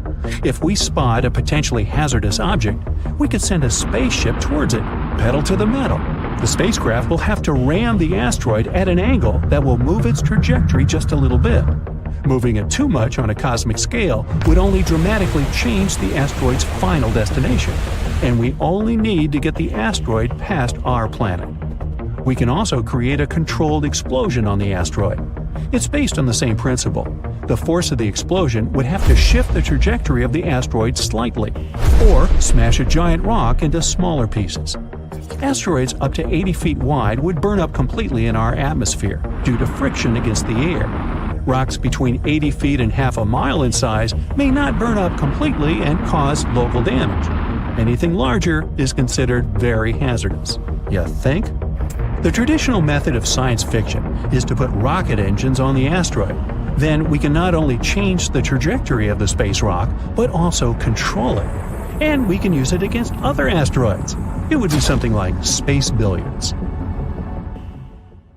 Consider now Enceladus, Saturn's icy moon, one of the most promising places to look for life outside Earth.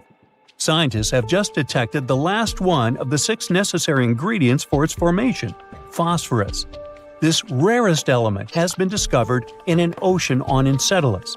This rare element helps make the soil fertile on Earth. But the concentration of this mineral in the hidden seas on the distant moon might be from 100 to 1,000 times greater than in the oceans of our home planet.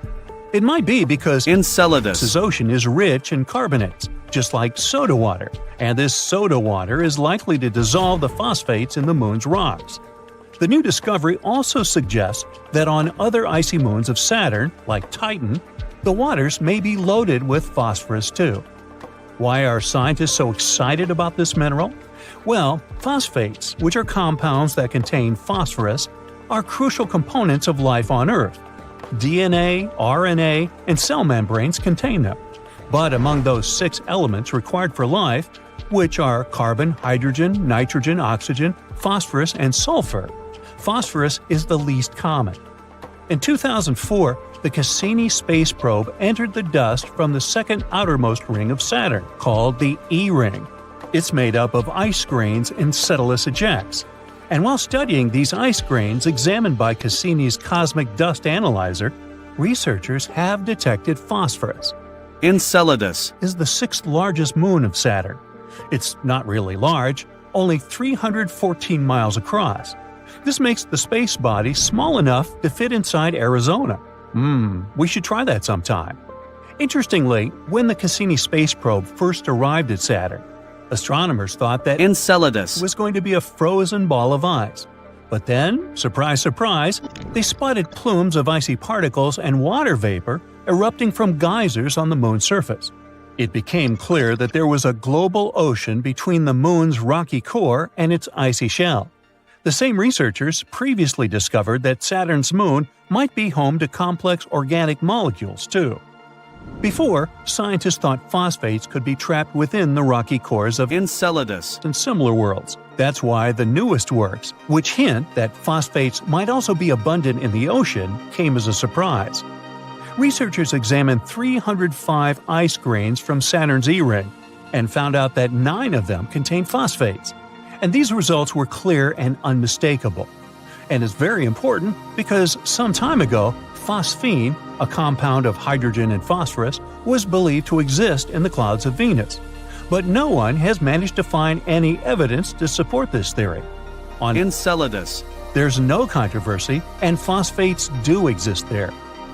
Astronomers consider Europa one of the most promising places in the solar system to search for new life forms. All because this moon has a huge saltwater ocean with a depth of 40 to 100 miles.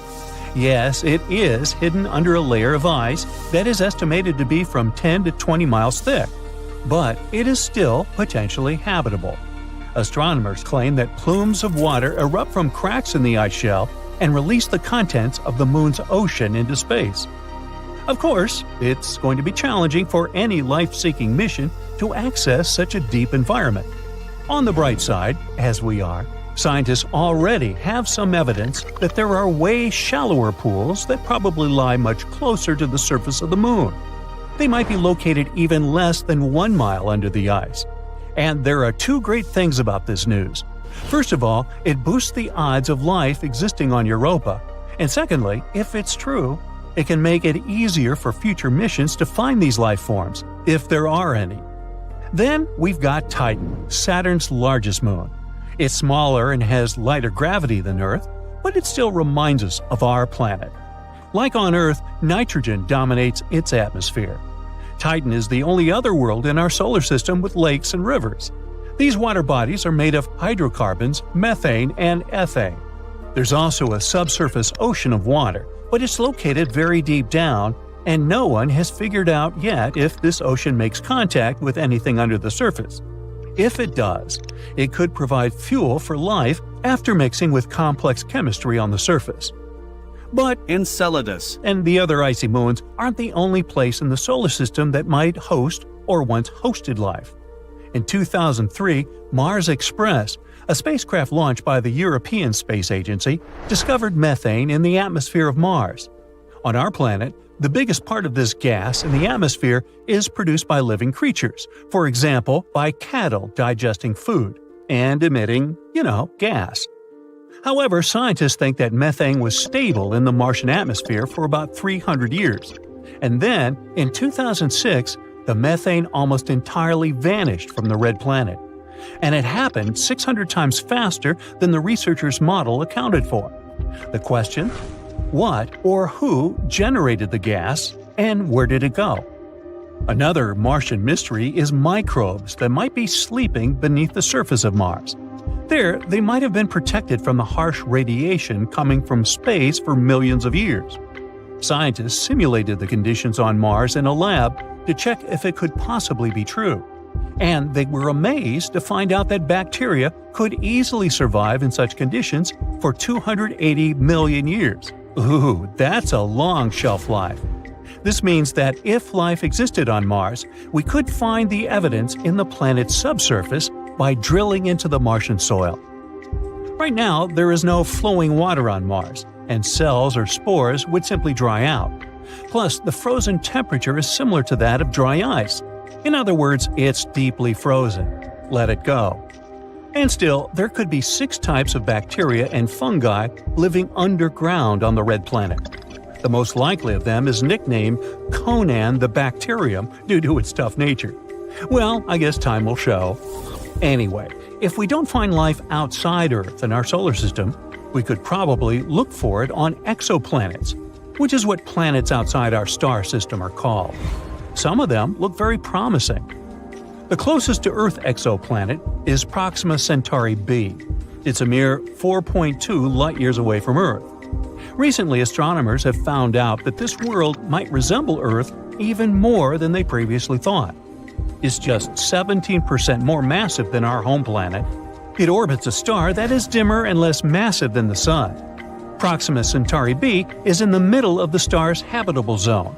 This means that the chances of liquid water and life might exist on the planet. It looks like the exoplanet is tidally locked with its parent star. One of its sides faces the star at all times, and the other is always in the darkness.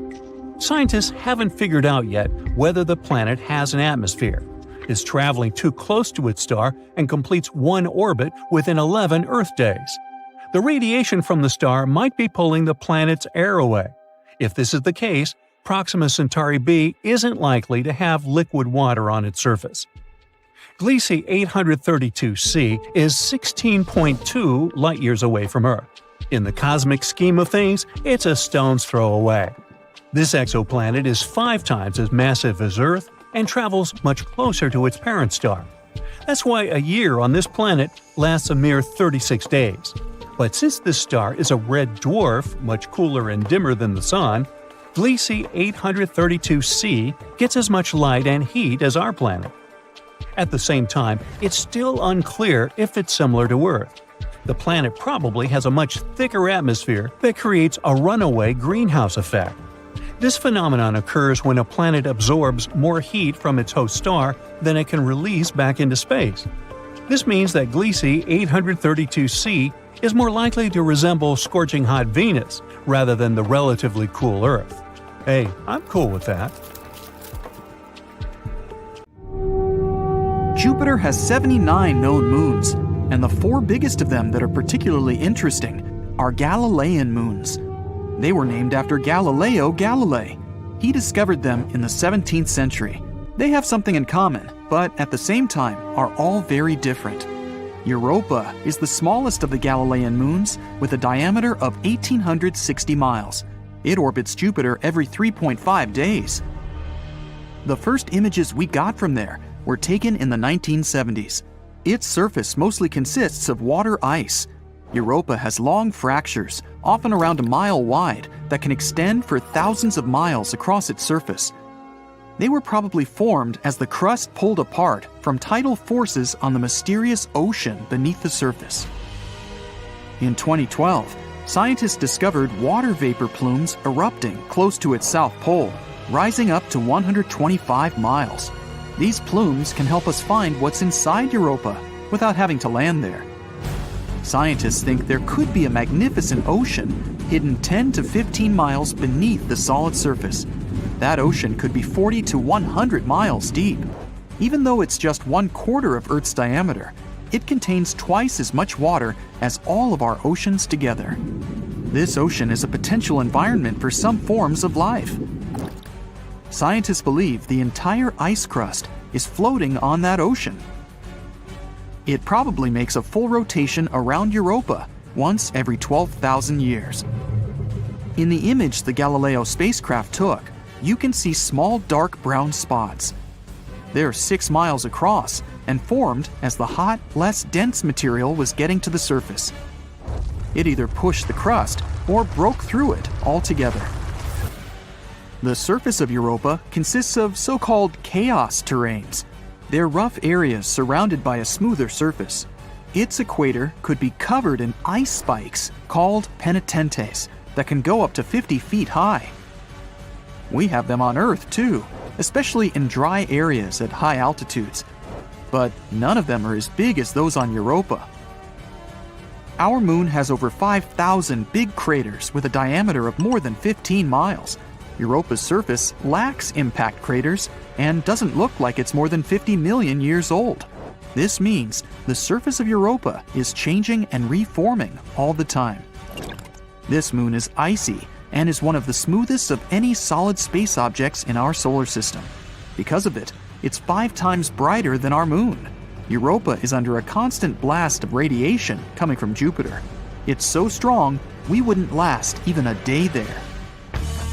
Europa is 5 times further away from the center of our solar system than Earth. That means it barely gets any heat coming from the sun, so it can remain frozen since the average temperature is negative 250 degrees Fahrenheit at the equator and around negative 360 degrees Fahrenheit at the poles. About 40 years ago, the Voyager 1 spacecraft came close to the rocky moon Io and discovered that it's a volcanic champion of our solar system. Io is Jupiter's 5th innermost moon, 4.5 billion years old, nearly the same age as Jupiter itself. It's similar in size to our moon, and even has a similar density and amount of gravity. Many moons in our solar system consist of silicates and water ice, but Io is made of iron and silicate rock. You'd be able to see some beautiful auroras on Io. As this moon rotates around Jupiter, auroras change brightness all the time, but they're always there.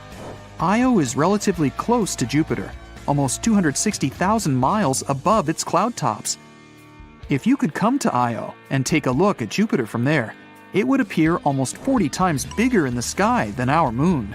Stargazing there would be amazing. Io needs 42.5 hours to orbit Jupiter. Our moon needs almost a month. At some points, Io's tidal bulge can go up to 330 feet. It's similar to what we have on Earth. The gravity of our moon causes ocean tides. Io doesn't have an ocean, but the ground itself moves and goes up and down. It's like an elevator taking you to the bottom and then the top of a building with 30 stories. The gravity of Jupiter and its other big moons affect Io, so the solid ground tides on its surface are over 5 times as high as the highest ocean tides on our planet. All this makes Io so hot on the inside that some of the inner materials melt, boil, and try to escape in any way possible. Eventually, it creates a hole in the ground, which then turns into a volcano. Io is the most active body in our solar system when it comes to volcanoes. Io has more than 400 of those, with 150 of them erupting all the time. Some of them shoot their hot gas plumes 200 miles into space. It would be difficult to walk there because we're talking about a pretty intense world of floodplains of liquid rock, huge lava flows, multiple lava lakes, and giant collapsing mountains. Ganymede, the largest moon in the solar system we know of, also has the biggest water ocean. It's 26% greater than Mercury when it comes to volume, but it's less dense. This giant moon has a thick crust of water ice 90 miles deep. There might be a huge ocean of liquid water underneath. It extends 60 miles deep, which is about 10 times deeper than the deepest point in the Earth's ocean. The Voyager spacecraft also detected polar caps made of water frost there. Ganymede is half rock, half water, including tiny amounts of metals and ice. Its atmosphere is very thin and doesn't contain oxygen. This ocean most likely doesn't contain life. The Earth is a great example of how certain microbes and creatures can survive deep down without sunlight. But the ocean of Ganymede is so deep and the pressure is so strong that the water at the bottom is probably compressed back into ice. Certain forms of life in the deepest areas of our ocean survive thanks to geothermal vents that eject minerals. Since there's likely thick ice between the ocean and the core, this isn't the case with Ganymede. But the ocean there is salty, with multiple layers divided by icy sheets. If there's any chance of life, it could be in the part where the rocky core is in contact with the most internal icy layer.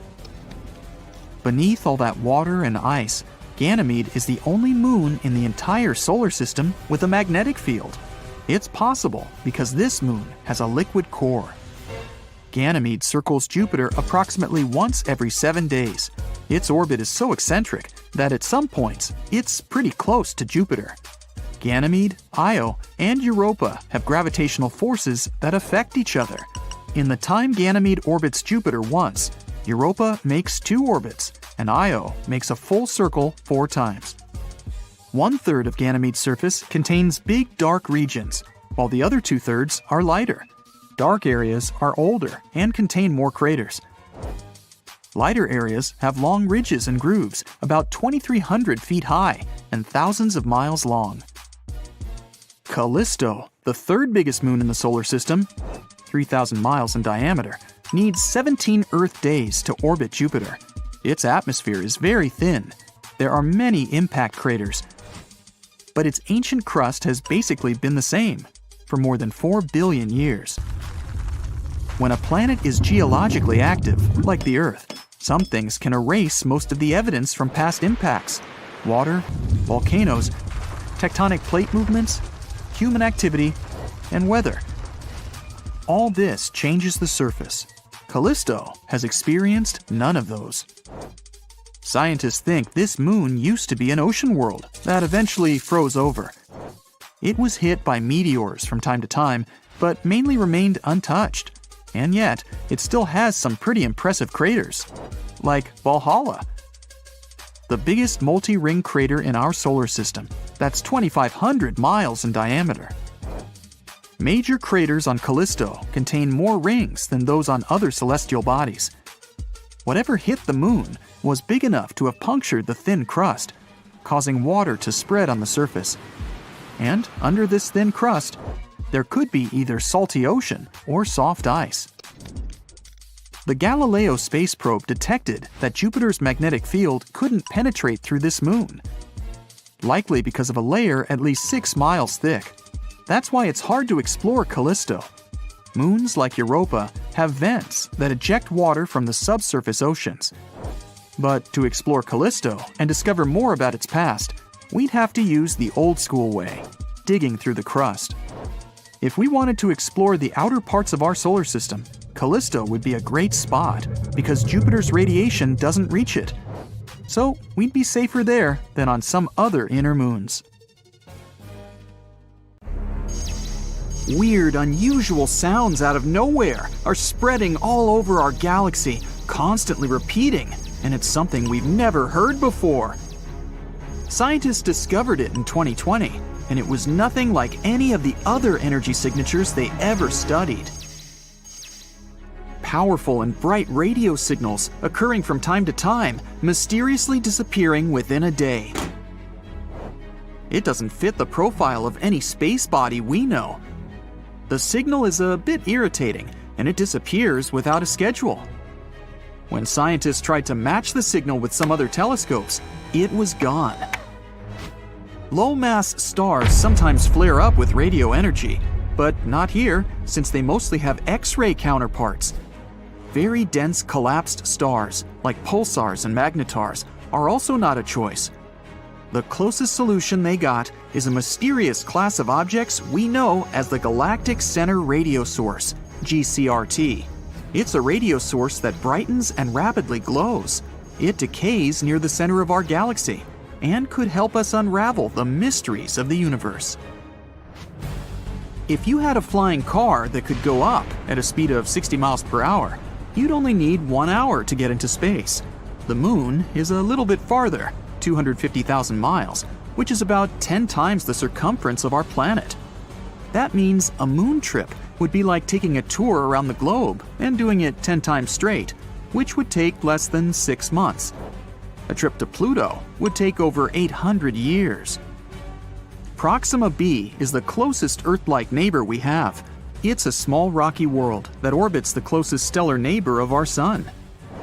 It orbits the star's habitable zone, an area that's far enough from any star to have moderate conditions, not too cold and not too hot for liquid water to at least hypothetically exist.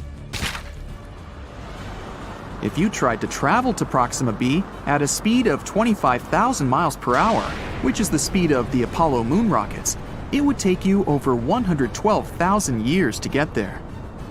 You might not be able to breathe there. No one knows if Proxima b has an atmosphere. Humans explore the universe all the time, but we can only see around 5% of the matter up there. And Albert Einstein was the first one that realized the empty space is not really nothing. The rest we can't see is actually made up of invisible matter, also known as dark matter. It's about 27%, combined with something called dark energy, which is 68%. If you try to pour water into space, of course, outside of a spacecraft, it would immediately boil away or vaporize. That's because there's no air or air pressure in space. As air pressure lowers, the temperature you'd usually need to boil water at also gets lower. Keeping that in mind, water boils way faster on a mountaintop than, for example, at sea level. There's no air pressure in space, so water could boil at a very low temperature. Scientists believe that there are at least a couple of billion galaxies out there. We don't know the real number, and probably never will, but they tried to calculate it by counting how many galaxies we can see in a pretty small and restricted area of the sky. It may seem as if the universe was filled with stars and a couple of planets here and there, but our home galaxy has at least 100 billion planets. If you fill a balloon with helium and release it, you'll notice it floats very high. It'll go up into the atmosphere, but it won't go into outer space. The higher you go, the thinner the air in our atmosphere gets. Your balloon will rise up until the point where the atmosphere surrounding it has the same weight as the helium inside it. That will happen at approximately a height of 20 miles above the surface, so this is as far as a helium balloon can rise. We don't really know how big the universe is. We can't see its edges, nor do we know if it even has an edge. We use technology to see out to a distance of around 14 billion light-years from our planet. This means we can see around 28 billion light-years in diameter across, starting with the outermost layer of our atmosphere that ends at around 600 miles above our planet's surface. Although the size of the universe is constantly changing and gets bigger through time. Mercury is closest to the Sun, so most people think it's the hottest planet too. Still, Venus is the hottest planet. It's the second planet away from our central star, around 30 million miles farther from the Sun compared to Mercury. Mercury doesn't have an atmosphere, which is like some sort of a warming blanket that helps maintain the heat coming from the Sun. Venus has an unexpectedly thick atmosphere, around 100 times thicker than the one we have. Its atmosphere doesn't let the heat out, it just keeps it, and constantly makes Venus hotter and hotter. Also, it mostly consists of carbon dioxide that freely lets solar energy in. But it's less transparent to lose long wavelength radiations that the warm heated surface emits. The average temperature there is around 875 degrees Fahrenheit, which is hot enough to melt tin. The maximum temperature on its neighbor, Mercury, is 800 degrees Fahrenheit. In maybe 2 or more billion years, it will be way too hot for life to exist on our precious planet. As the hundreds of millions of years go by, our sun will keep getting hotter and brighter. Eventually, temperatures will be so high, our beautiful oceans will be wiped away. Since they produce 70% of the oxygen we need to survive, there'll be no life without them. All of this means that our planet will simply become a vast desert, something like Mars is today. Pluto, a very distant used-to-be planet, now dwarf planet, is actually smaller in diameter than the entire US. The biggest distance there, from Maine to Northern California, is approximately 2,900 miles, while Pluto is only 1,473 miles across. Pluto is very far, but the edge of our solar system is 1,000 times farther away than this dwarf planet. But astronomers found many space objects orbiting our sun way farther than Pluto, such as Kuiper Belt objects and trans-Neptunian objects. There's also an Oort comet cloud that goes half a light year from Pluto, also 1,000 times farther. A neutron star is really heavy. Just a teaspoon filled with it would weigh 6 billion tons. Neutron stars are something that remain from huge stars that have run out of fuel. The fading star explodes, and its core falls apart, but due to gravity, it forms an extremely dense neutron star. These stars typically have a mass of up to 3 suns, but the radius there is around 6 miles, because this is one of the densest things in our universe, at least that we know about. The universe has a color, and it averages to be some kind of beige, or as they call it, cosmic latte. It also has its own smell that reminds you of seared steak or hot metal. At least, that's something astronauts floating in space have said. If you want to build a spacesuit, get ready to work really hard. It takes 5,000 hours to make it and will cost you $1 million. A really good one will have 11 layers of material and weighs about 110 pounds, and it needs to be comfortable. You'll need more space in there because you grow up to 2 inches when in space. When you're floating around in space, Earth's gravity doesn't have any impact on you. That's why the vertebrae in your spine might expand and relax a little bit, which means you'll be maybe 3% taller. For 6 feet, it's about 2 extra inches. Oh, don't worry, it's not permanent. As soon as you go down to Earth, you'll shrink back down to your normal size within a couple of months. Space isn't the best option if you want to have a conversation with your friend, because up there, sound doesn't travel at all. Molecules there are so far apart that sound vibrations can't reach them, which automatically means they can't vibrate, so we can't hear them. Movies are not accurate with this. No one could hear you screaming in space, too. We kind of live inside our sun. The sun is not just that big hot ball of light located 93 million miles away from us. Its outer atmosphere is way bigger. It extends far beyond the surface we can see. Our planet's orbit goes through its tenuous atmosphere. The evidence is when gusts of the solar wind generate the southern and northern lights. That means, in some way, we live inside the sun. Not just us, other planets too, including distant Neptune. The heliosphere, which is what we call the outer solar atmosphere,